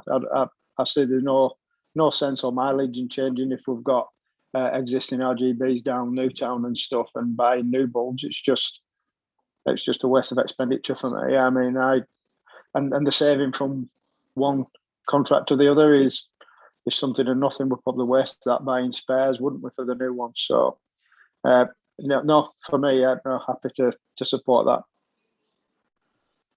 So with David's proposal, then I take it, Mick, are you seconding that? Yeah. Can you have a vote then? Everyone say yes or no, raise your hands, whatever. Looks like unanimous that, Jo, for option. Thank you. Mike, there's some ancillary issues which I think if we could get a decision on tonight, it would be helpful. And it's existing infrastructure. We agreed last year, or might even be the year before, it would have been last year, there's one of the high level positions on Rainhall Road where the cabling was damaged through an occupant of one of the flats. Well, he destroyed the flat, and the destruction extended to some of our cabling. We had that looked at last year. It was made safe, but it still needs tidying up. And at that location, we don't actually have a bracket, although we've got the electrical socket, and we don't have a bracket because of a dispute with a previous occupant of a flat. Anyway, the owner of Bontoffs, who owns the upstairs flat, has agreed for the bracket to go on their property. So we said we should put a bracket there, and then we could complete the set of lights on that that elevation. So that was the first one. I think we agreed to do it, but belt and braces, box it off at this one. The second one is with the unfortunate removal of the walnut tree. We have an additional space on Albert Road, and as far as I'm aware, we've got a spare bracket which could go in that position, and it would be relatively simple to rearrange the wiring. We pull the supply back from the next socket along, and then we put a new wire from the new socket to the existing socket. So it'd be cost effective to do it. So I'd like to propose that we put that one in, which takes us number of trees up a little bit, but I think we still get enough. And then the further thing was we could do with a pull test on some of the bracket locations. We are required to do a pull test, because of the license with the county council, and there's probably two which we didn't put trees in last year because of we thought, oh, that doesn't look just right. So there's a little bit of work to be done there.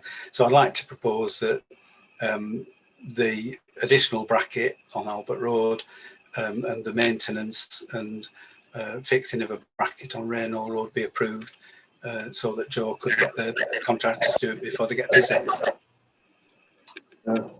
Anyone, any objections to that? I certainly don't. No, then yeah, let's proceed. I think everyone happy, yeah?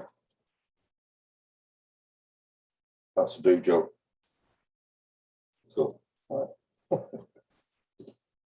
right. Item number 8 then on the agenda is to consider the council's response to the following: full erection of a research and design facility at Fernbank Mill, Fernbank Avenue, Hope Technology, the research facility that Hope are planning on building.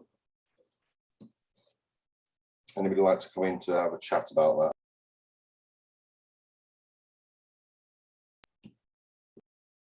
that? Tom? I think David just beat me then with his electronic one, so I'll let him come in first. Oh, I'm more than happy for Tom to do it. Yeah. Okay. I mean, obviously, Hope are a local company based in Barnoldswick, and they've just had a big sort of glory moment at the Olympics. I hope everyone knows about that. And I think it's great that they're investing further, development space in the town, and that the town council should show its full support in the consultation for the planning app. That's the gist of my thoughts. Yeah, I mean the diversion of the public right of way. I don't know. It only goes through a brownfield site at the moment. It's not a loss of amenity, such as other footpaths in the area going through Greenfields. So I don't think it's too big of an issue in my mind as other footpaths might have been. Thanks, Tom. David? Yeah, and support what Tom's just said. Hope are a gold medal company. The advanced manufacturing that they represent is, it's excellent jobs, skilled jobs, and quality products that are exported right across the world. In terms of Fernbank mill site, I mean, I used to work there, Joe used to work there, probably other people in the meeting used to work there as well. It wasn't the most attractive place in the world. I think a new commercial building there would be little different to well, I think it would probably be an improvement on what there was there before. The landscaping, the proposals that are part of the planning application, I have to say are the best that I have ever seen. The soft landscaping, the planting that they're proposing to put in, it is absolutely top notch. So the public right of way that would wend its way along the building, which currently crosses the old car park,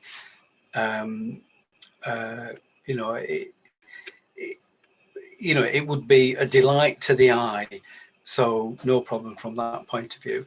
The one thing that does concern me is that the perimeter fence is shown to be a palisade fence. That's sort of like galvanized metal with a sharp point at the top. And I think that in supporting the application, we should request that the perimeter treatment is changed to the green security mesh that is used quite extensively elsewhere, and it really merges into the background rather than sticking out like a sore thumb. And then one benefit that I see from the building in the position that they're proposing it is that the concrete works, Concrete Clifford, behind it's a little bit noisy, and I think the building would help to deflect the noise from the residents who are in that area, so it wouldn't be as great a nuisance as it may be at the moment. So I would like to propose, second Tom, that we support the proposal, welcome the advanced manufacturing, and perhaps potential for additional industrial development on that site, which could perhaps maybe in the future include a velodrome. But we ask that the perimeter fencing is changed to the green security fencing rather than the galvanized palisade fencing. Thanks, David. So, Mick, I noticed you had your hand up there. Is it something you wanted to say there? Sorry, I was just trying to find the map. The plan that came with the email. Am I right in thinking that they're actually building the new premise onto the old car park rather than the Fernbank Mill site itself? What was the main thought process behind that, given that the other land's already kind of had a building on it before? I don't think we know. I suspect it's to maximise the potential for future development. So if they wanted to fit a velodrome on, as a test track, that they could do so. It makes maximum use of the space, and with the screening and the planting that's proposed, the impact on the Great Croft Close, which is the closest development, would be pretty minimal. Yeah, no, that's fine. I mean, I fully support any local business that's expanding, particularly Hope. They're very, very good. I just wanted to double check the reason why it were that way around. That's all. Thank you. Jane, you've got your hand up there. Thank you, Chairman. Yes, I too support this development, expanding the facility. There are a few things to consider, and I would like them to take these few points into account. I'm in agreement with Councillor David Whip about the boundary fence. It did look a bit stark, especially as the footpath looks like it's going to be rerouted as well. So I wondered if it would be at all possible to soften that, even with maybe some hedging as well. I don't know, that may be something they can look into. In one of the reports, they did state that the rerouted footpath would be a bit dark, and proposed that they should look at lighting in that area on that rerouted footpath. So I would like them to take a look into that. The police have put a security report in, and I think that's quite important. Some measures for them to consider in respect of creating a building that is it deters vandals. And I think with having a new facility like Councillor Lutz just put on there, there's a potential to attract various kinds of antisocial behaviour, and I think we need to be mindful of something like that. That we've got houses in that neighbourhood, and what we don't want is kind of disruption, or as little disruption as possible to them. So I think they should look very carefully and implement what they can to make that facility as secure as possible. And also, just had a quick look on the comments from people in that area in respect of, if they've got any objections, and someone did say they were quite concerned about the noise because their property backs onto where that footpath is going to be rerouted, as you can see at the bottom there. And if there's anything that they can do along that fence line and where that footpath is going to go, to try and soften the noise from walkers or cyclists or wherever it is that's going to be using that. And just one other point, in the bottom left hand corner there, it was shown on the map on one of the plans there that there is some water that comes down into that bottom left hand corner. It's kind of like a flooding down there, and obviously down there on the bottom right as well. So with the footpath going down there, I just wondered if they could look into trying to do something to make that pathway as safe as possible for people using it, to have, so they can use it without problem, and they're well seen, it's well lit, so we've got the safety of the people using it, and to try and protect the noise from those properties on the bottom. Thank you.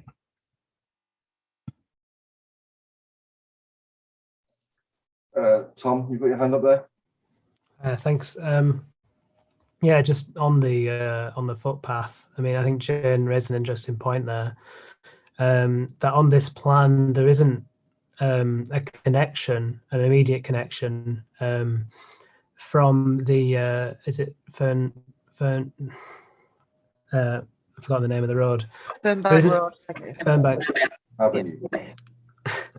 There isn't an immediate footpath connection from that road to the footpath, and it looks like people will have to walk up along the road. I don't know if there's a pavement there. It doesn't show one. So there should be a connection from the footpath adjacent to number 27's property onto that footpath there. I think that should be indicated in our comments. Yeah, I mean, in regards to the concerns about sound, I mean, I think there'd be less nuisance than there is now, simply because, I mean, it was used as a bit of a hangout because it's a wide open space with a tarmac surface. you know, which people use for bowl games. I mean, obviously that that usage would cease if it became a footpath like this. And as everyone knows, I mean, the noise generated from foot traffic, cycle traffic isn't too big. And hopefully, I mean, this would actually see a reducing in antisocial behaviour in that sort of hotspot that it is now. Yeah. So my thoughts on the lighting situation as well is that, you know, currently there's no lighting on that footpath. For the full length of it, as far as I'm aware, there's no lighting on that footpath. So adding lighting to an existing footpath probably isn't going to happen, I don't think. I don't think we see much benefit in it. But, you know, David's made a proposal. Sorry, David, I've forgotten what it was. Support proposal and ask that the perimeter fencing change. Thank you. We can add in for Jane's comments as well, I suppose, if you want to amend your proposal, David. You happy with that? Yes, I'm happy to, Chairman. I mean, I think, you know, it would be perfectly reasonable for the Town Council to suggest that an improved scheme would perhaps provide bollard lighting along the footpath route.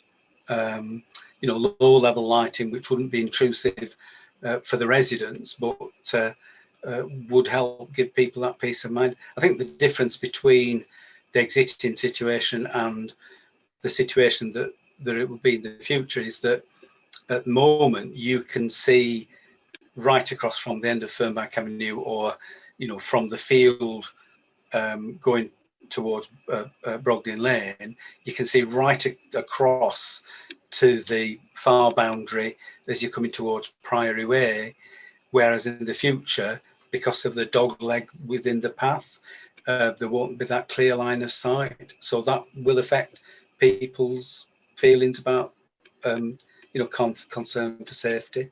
So, you know, including a request for lighting, it would be a reasonable improvement on what is proposed.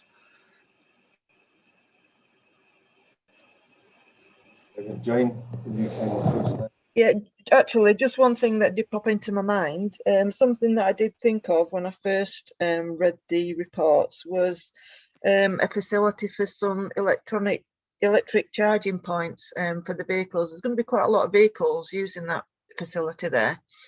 And I think in one of the reports, and I can't remember which one it is now, I think they have requested that they do put electric charging point in there. And I think that's something I would like to see. I think it'd be quite useful. Chairman, happy to include that in the proposal, you know, the omnibus support for the scheme. Great, thanks. Tom? Yeah, I just got a bit of an echo there, right. I'm just a bit hesitant about, you know, requesting lighting for that footpath. I mean, it isn't lit now. And I mean, the usage isn't necessarily going to change. And it just, in my mind, adds unnecessary light pollution. I mean, I think that should be something we should try and avoid. And, you know, requesting that the add lighting is sort of encouraging that mythos of, oh, you need to keep everything lit at all times, which I don't necessarily think is the case. I mean, your average dog walker would carry a torch on that route at the present moment, and probably will continue to do so into the future. Chairman, I think we will continue to have this debate with Councillor Tom Whipp's efforts to minimise light pollution. I think, you know, I specifically suggested low-level bollard lighting, which is, you know, provides some illumination to the path, but, you know, doesn't, you know, it's not floodlights which are going to cause light pollution. And on balance, I think it's you know, it would be beneficial, perhaps not essential, but you know, it's a nice to have. and clearly people will come to different views. And Tom and I will discuss this later on, and no doubt into the night, and we'll go and look at light pollution, and Tom will drag me around and say, oh, look at this, spoiling the view of the stars. Okay, so we've got your proposal, and it includes everything that James said, so that's best we can do is go back and say, look, give them the option to include that if they would. Jane, I take it you're now seconding for David's proposal to approve on the basis. Yeah, I can second that. That's not a problem. I thought David seconded my motion. Oh. Sorry. Well, yeah, okay. All those in favour then, have we got, can we say yes or no, or raise your hands? Thanks very much. Thank you. Moving on. Item number 9, events programming. Discuss and agree any further events. David Witt. Thank you. I think it was this time last year that as a town council, we talked about having some, looking forward to having small scale events on the town square when it was completed. And when, the pandemic had eased, and of course, we ended up with the surges in cases in last autumn, and then in the new year, and all our sort of tentative plans were put on hold. And this some I'm touching wood now, but I wonder whether it would be a good time for us to think about making use of the town square for relatively small scale events following the completion of the works on the square, touching wood again, and our launch event, which is Switch on Saturday in November, and having some activities in the run up to Christmas, and then looking into the new year for things as well. And I think we ought to plan on the basis that COVID-19 will allow, or any new variants that come along, which will probably be, the Sigma variant or something like that. That we plan on the basis that we can do these things. So thinking about the period beyond the middle of November up to Christmas perhaps lends itself to bespoke markets, with handcrafted stuff and things like that. Perhaps we have some small scale live music, as part of those activities. I think, I can't remember if we discussed it at the last town council meeting, but we've been successful at the area committee in securing some of the welcome back funding to get a small deck that we can use in conjunction with a pop-up to provide us with a small, very small stage. Perhaps stage is too grand a word. So, we can do small scale stuff within the kit that we've got. So it's relatively inexpensive. Well, inexpensive in terms of cost, but obviously volunteer time, unless we're hiring people in to do things. So, we can, perhaps get some street artists in, to try and liven things up, and so on and so forth. I think up until Switch on in November, well, certainly into October, again, touching wood, the weather will be good enough for the seats, the tables and chairs to go out on the town square. Seem to be very popular, certainly attracting, you know, people, a lot of footfall into the town centre. And you know, whether we, given that the square isn't yet finished, whether we can actually accommodate anything further, I'm not right sure. Looking into next year, we previously discussed having a Spud day, and that would be, you know, sort of during the February half term, based around Spud, the local character that used to pull the train into Barnoldswick, and we could weave all sorts of Spud related activity. And I'm very grateful to Andrew Brown, who is Antipodean now. He lives in Australia, but he did suggest Spud Day, and we thought it was a great idea. So if Andrew's listening, thank you, Andrew, really great. And then not sure, you know, what else we can be doing next spring, but the next one looming in my mind is Bands on the Square, and there's a discussion to be had about how we accommodate the change to the spring bank holiday, you know, and just how we're going to timetable that, which I know Emma's had some initial thoughts about.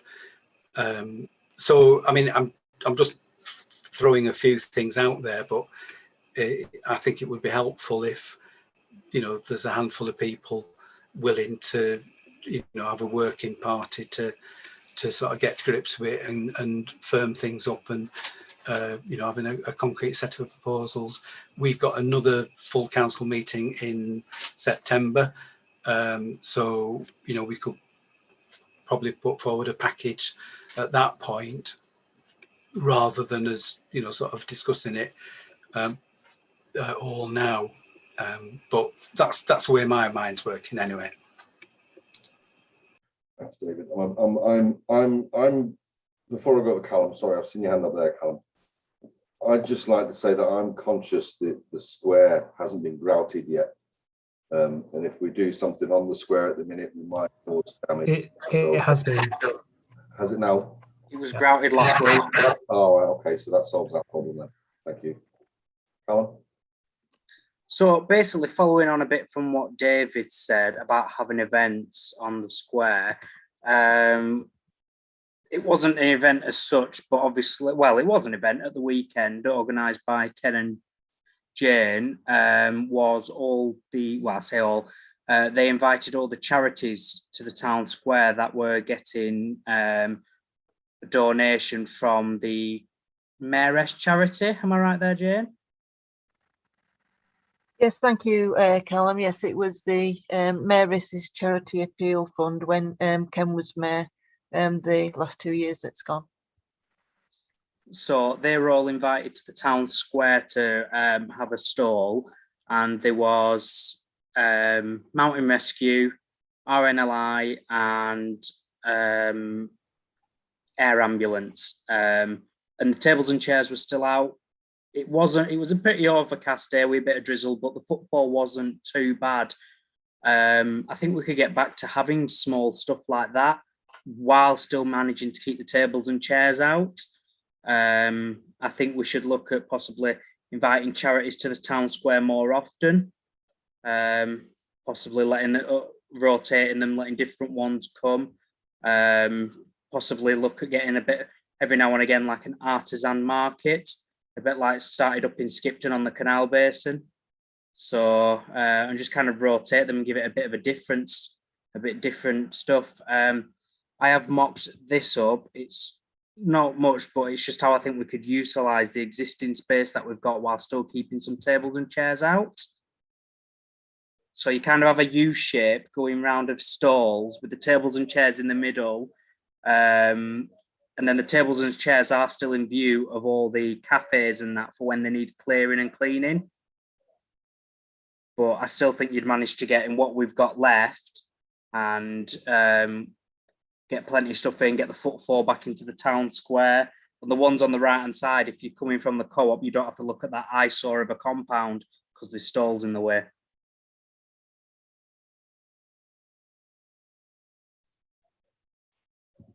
Fair enough. Thanks, Colin. Jane, you've got your hand up as well. Thank you, Chairman. Yes, so actually the charity stalls, when I spoke to them on Saturday, they've done pretty well actually. The people of Barnoldswick and surrounding areas who were in the square supported them pretty well. So they were kind of doubly happily, really. I would like to work with those charities again and try and get them over at different times. Maybe when we have events on where there's much more footfall, if that's at all possible. But I think Colum's right, it would be good to have different charity stalls coming on the square there. A lot of it is kind of weather dependent, how well they're going to do, really. So it's a bit of a difficult one, that. But yeah, I do wonder if we could have different things, such as bric-a-brac, antiques, car boot type things for people, just to, I mean, these kind of stores or events or whatever do attract, you know, quite a lot of people do like collecting bric-a-brac and things like that. So if we could accommodate something like that and have, you know, charities, different ones come in and charities coming to events, you know, I'd be quite happy to look into that. Thank you. Thanks, Jane. Tom, you've got your hand up there. Thanks, Chair. I mean, fundamentally, I'm looking at Carl's proposal, and I mean, really, it's basically the market with stalls available for charities. So I think this is hand in glove with getting the market back up and running.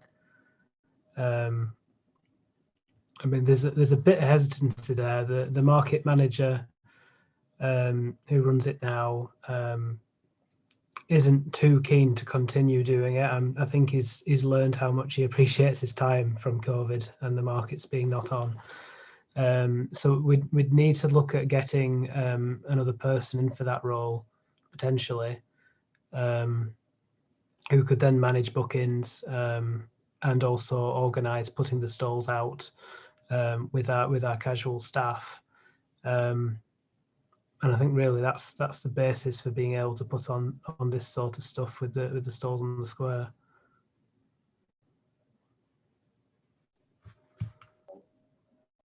I think David's proposal was to get a working group together and report back in the next meeting with some idea of events and stuff like that.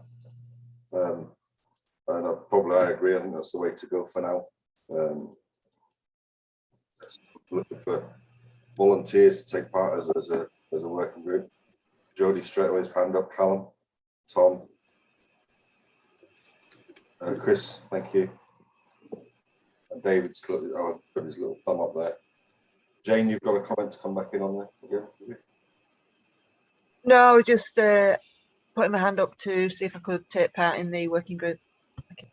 Sure, yeah. Joe, did you get all that?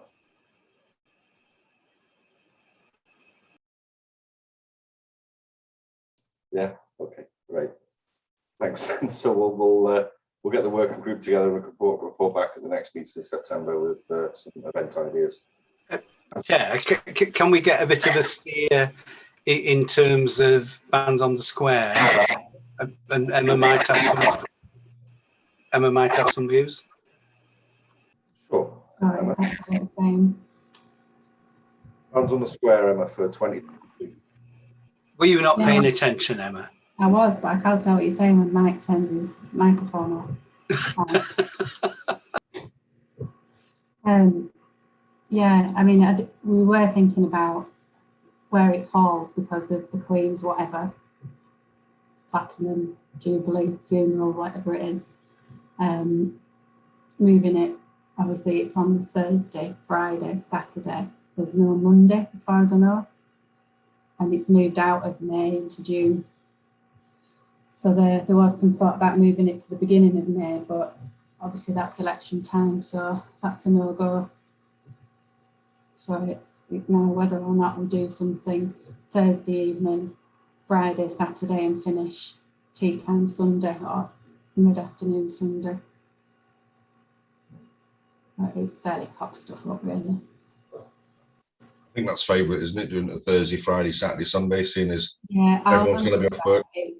If something happens, she might die. Will that bank holiday still stand?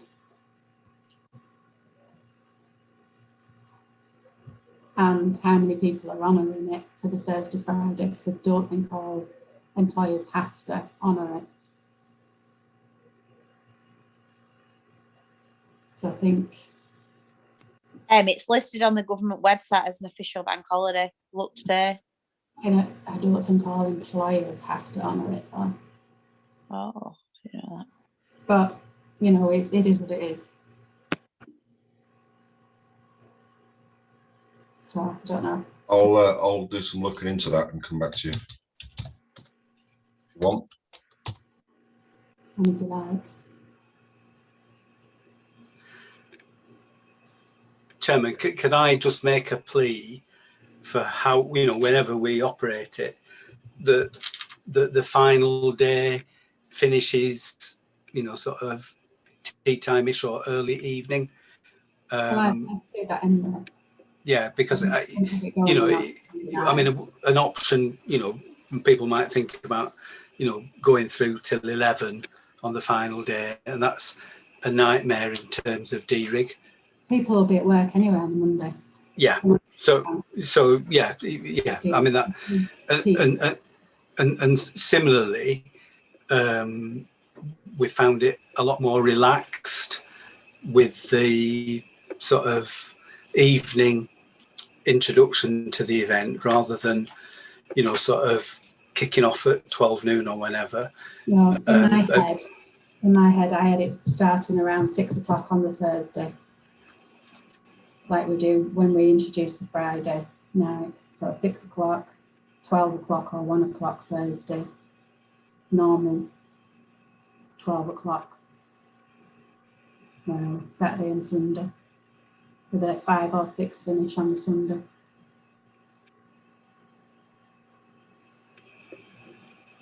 So we'll just play about with that, the timings.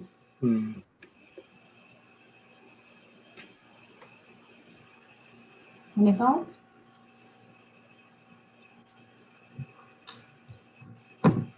No. I'm with you, Emma, all the way with you on that one, to be fair.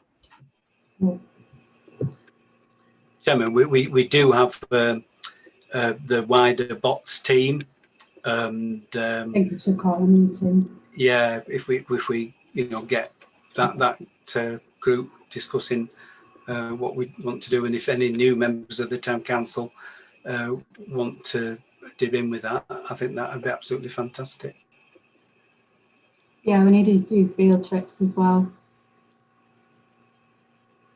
Say what? Sorry, I missed that bit. We need a few field trips as well. There's a festival on bank holiday Monday that we need to go and check out, that Little Andy's doing sound for. Yeah, I think the bots team need a meeting and then we can work that out, can't we? Yeah, definitely.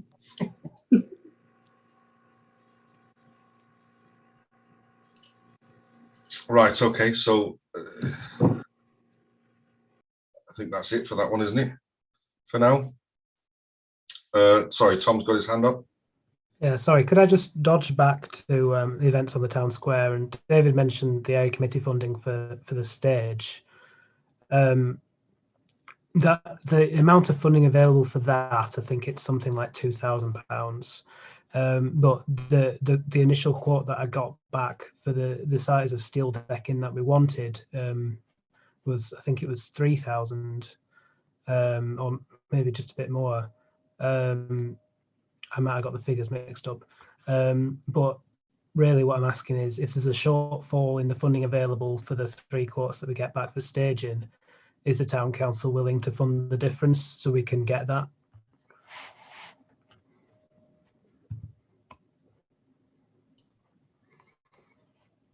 It depends how much the difference is. Do you want me to put it on the agenda for the 8th of September? Because nobody knows, do they, what it is? Yeah. Yeah. Yeah. Yeah, we'll have that as an item on next month. It's only 2 weeks. It's only week after next. I might be on holiday.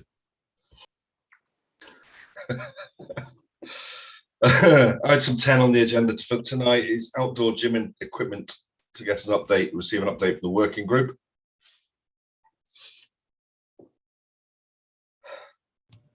Do you want me to lead off on this? Please do, yeah. Yeah.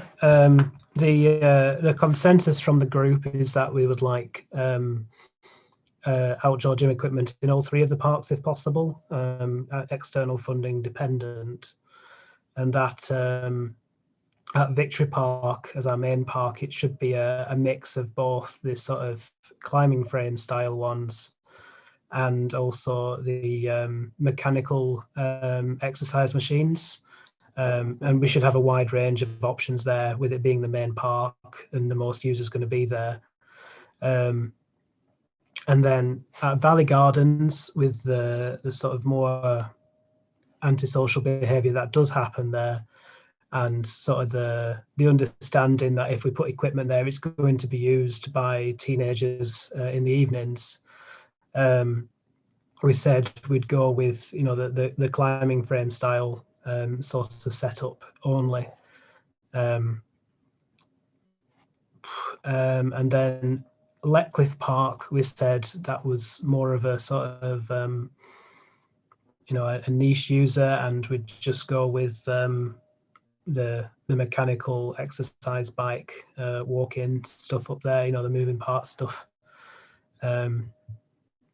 with an option that, you know, if we get more funding, then we know where to spend it. You know, we could expand those in the future.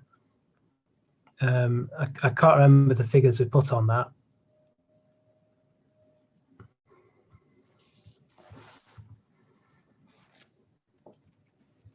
Joe, are you wanting to? Looking.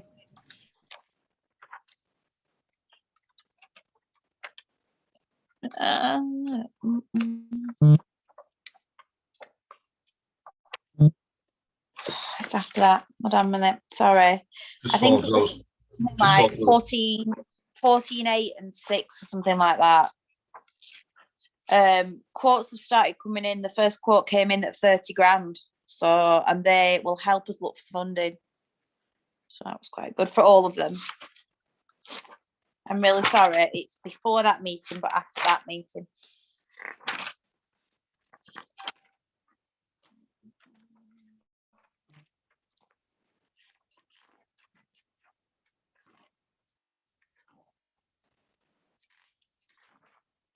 And it's not in this book. I'm sorry. They added up to 30. They did, yeah. I think it was 15, 10 and 5, weren't it? I want to say 14, no, 8 there was, and 6 something. There was more of a split, weren't there? Yeah. Sorry, Tom. But the anticipation is the majority of the spend would go into Victory Park. Is other councillors at the meeting, is there anything of missed off that, really? Nope.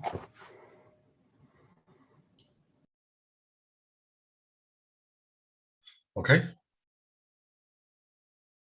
Fair enough. Is that it? Should we move on? Yeah. Item number 11 is environmental schemes. Discuss and agree any environmental schemes.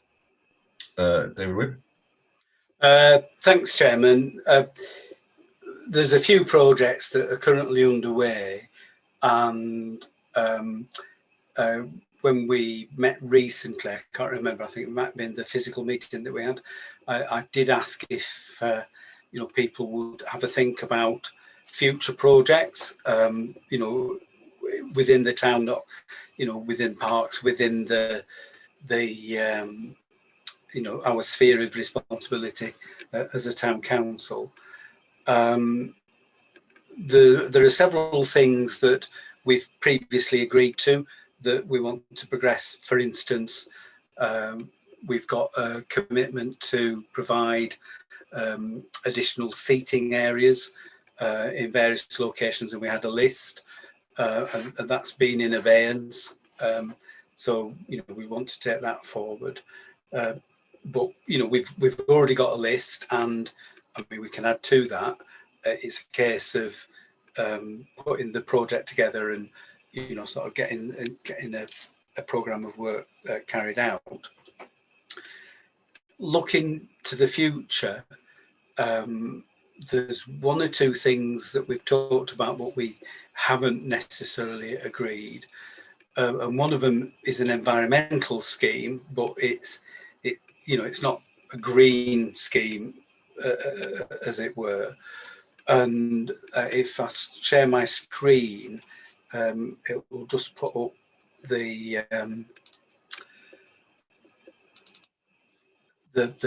figures.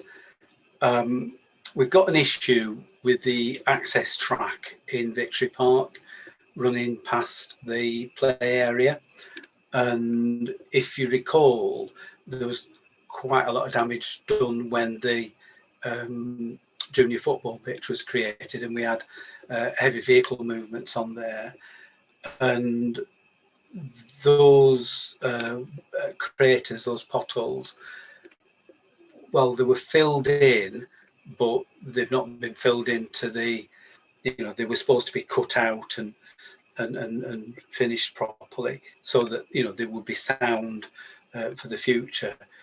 The job that we've had is bitmap was trucked in, they were rolled over, or whacker plate went over them, and there's no cutting out or sealing around the edges, so the longevity of that is questionable, and there's an outstanding action to discuss with the junior football club as to whether any further work is going to be carried out. However, a while ago we did get some estimates for that patching work to be done, which the grand total there, just over £4,000. And then in an ideal world, we'd want to overlay bitmac along the whole of that route, because the existing surface is very thin. So for the full road overlay, the grand total is just shy of £11,000. So what I'd like to suggest is that, I mean, this is a sort of, on the scale of must do, should do, could do. I think it's a should do, but it's into must do. But I think, we should really progress getting that area overlaid, else we're going to have bother come, a bad winter or two with the road surface breaking up again.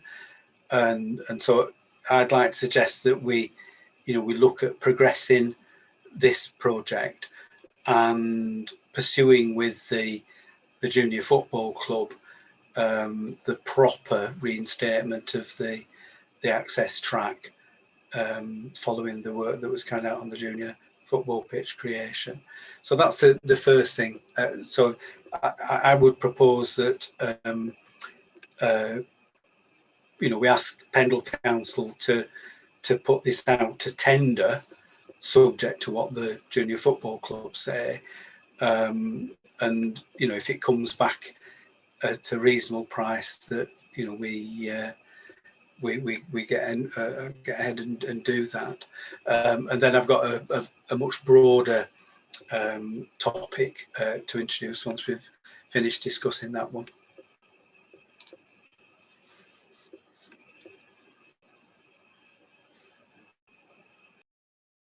Sorry, Tom, you've got your hand up there. Thanks, Chair. I mean, it's my understanding that if we don't do this and we have a bad winter, and all those shoddy patching that is down there come out, I mean, potentially it would cost a lot more. I mean, do I have that right? I mean, really being proactive about this would be the cheaper alternative. I mean, I know 11 grand doesn't look nice.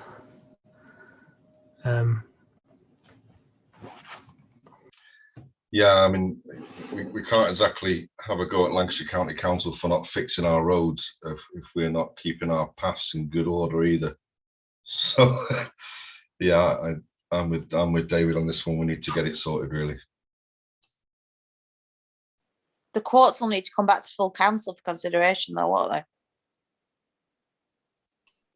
I think there might have to be tenders rather than quotes. Yeah, that's what I meant. Sorry, tenders rather than making a decision about knowing figures. Yeah, I mean, I was minded to sort of reintroduce this because I was quite encouraged by the cost that the work on the Greenfield access track came in at, which was a couple of grand less than had been estimated. So, you know, I thought, we might be able to get a reasonable price for this job as well. Fair enough. So proposal is then to go to Lancashire County Council and get tender response. Pendle Council. If we could go to the county council and it'd cost at least half as much again. Yeah, let's not do that. Pendle Council. We have a second. I'll second that. Thanks, Tom and Mick. Well, everyone, anybody, any objections to that? No, we're good to go. Brilliant. Chairman, the wider issue, and Tom and I were stumping around the park today at Victory Park, looking at potential tree planting areas and, you know, sort of how we would like to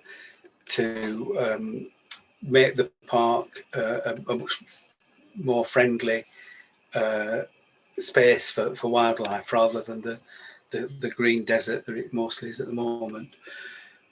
And we've mentioned this previously, and we've never taken it forward.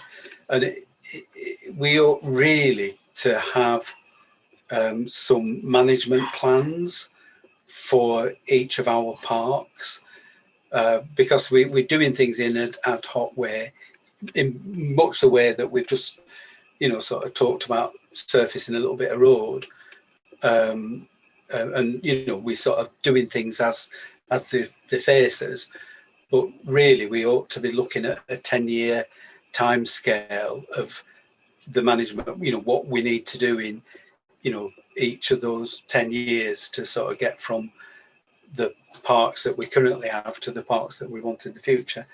And to some extent, in terms of improvements, you know, that'll depend on us being able to access, say, lottery funding, you know, heritage lottery or whatever. But day-to-day wise, what our decisions as a town council ought to be informed by a wider view of how we want the parks to be, in terms of tree planting. You know, where are we going to plant the trees? What sort of trees are we planting? You know, are there some trees that are existing that, you know, won't be there in 5 years' time, 10 years' time? We've got quite a few ash, which we can see are suffering from ash dieback. They may have to come out. If we have a proper appreciation of the impact of these things affecting the parks in the future, and apologies for the cat that's sort of getting in the way now, it'll be a lot better for us to make the right decisions. So my suggestion, and I'm sorry I'm sort of making a meal of this, but my suggestion is that, and I think we need to get perhaps some consultants to help us with this, you know, people who are, you know, professional in that sphere, who can advise us about, you know, what we need to be thinking about, what we need to be doing, and that we do that for both Victory, Letcliffe and Valley Gardens, and, you know, set a stall out and understand what those management issues will be over a reasonable, over a decade. And then we can feed into that our desire to have, a pump track, or the wheel park improvements, or up at Letcliffe, the additional sculptures, improved access for people in wheelchairs, all that sort of stuff. It's not a grand plan as such, where it's at least grounded in sort of as aspirations, and what the assets that we currently have, and the funding that we can bring to bear to make things happen. So that's what I'm proposing, that we explore engaging consultants with a view to drawing up management plans for all three parks. And we did set up previously a little working group to look at parks, and I would suggest sort of asking that group to draw up a brief or briefs for each of the parks, so that we're clear about what we're doing or want to do. Thank you, David. Jane?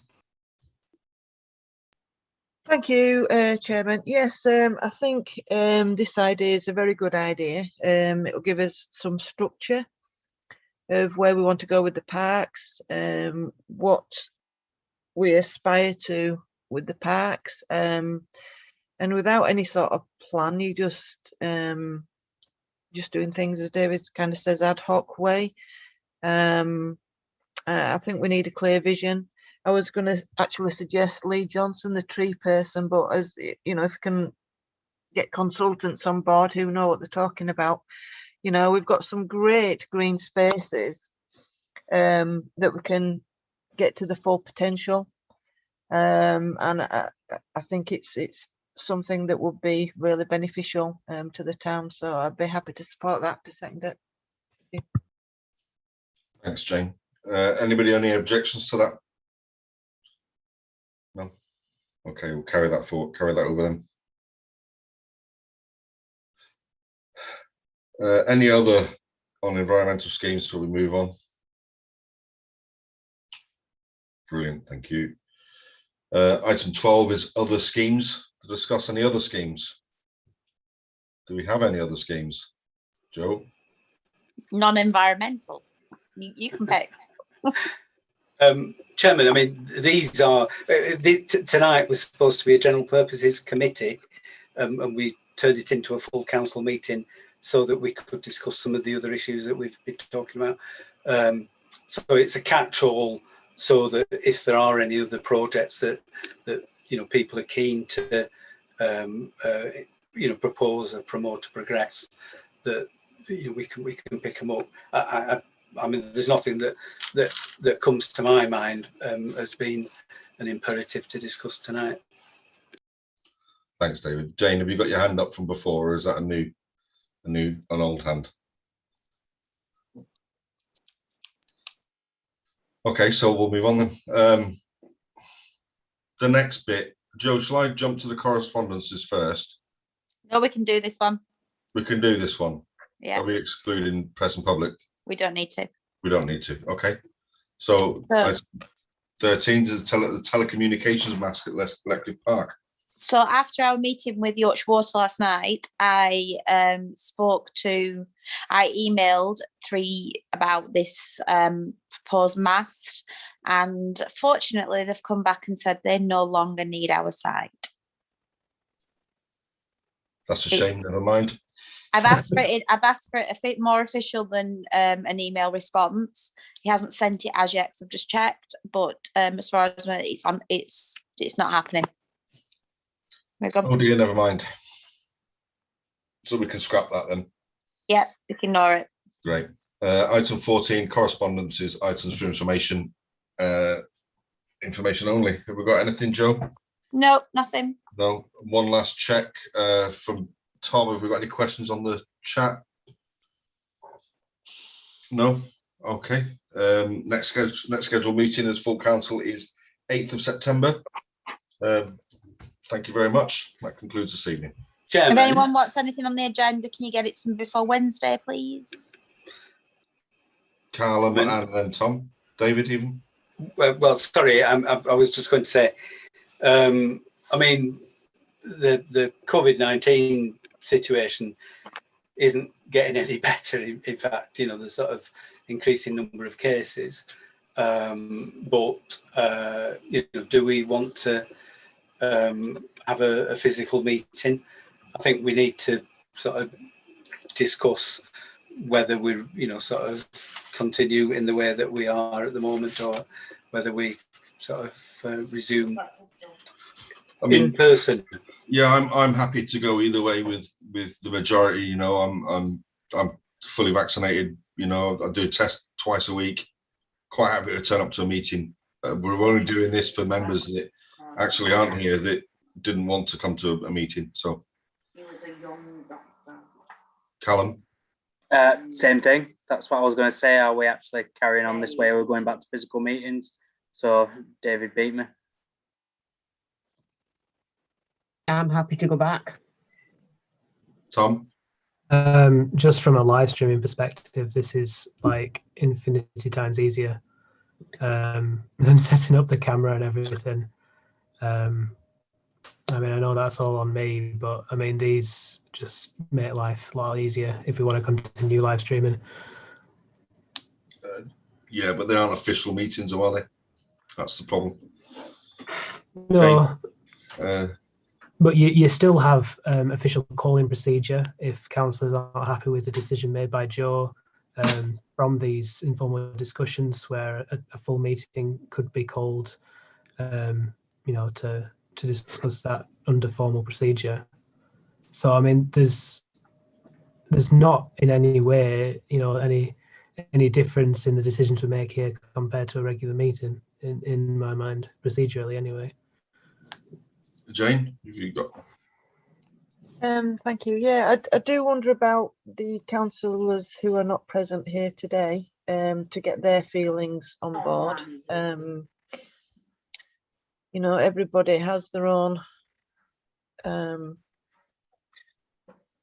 feeling of where they are, you know, with getting into contact with close proximity to people. I know everything will be as good as it could be, but I would like to hear from the people that are not present, I think, in this instance.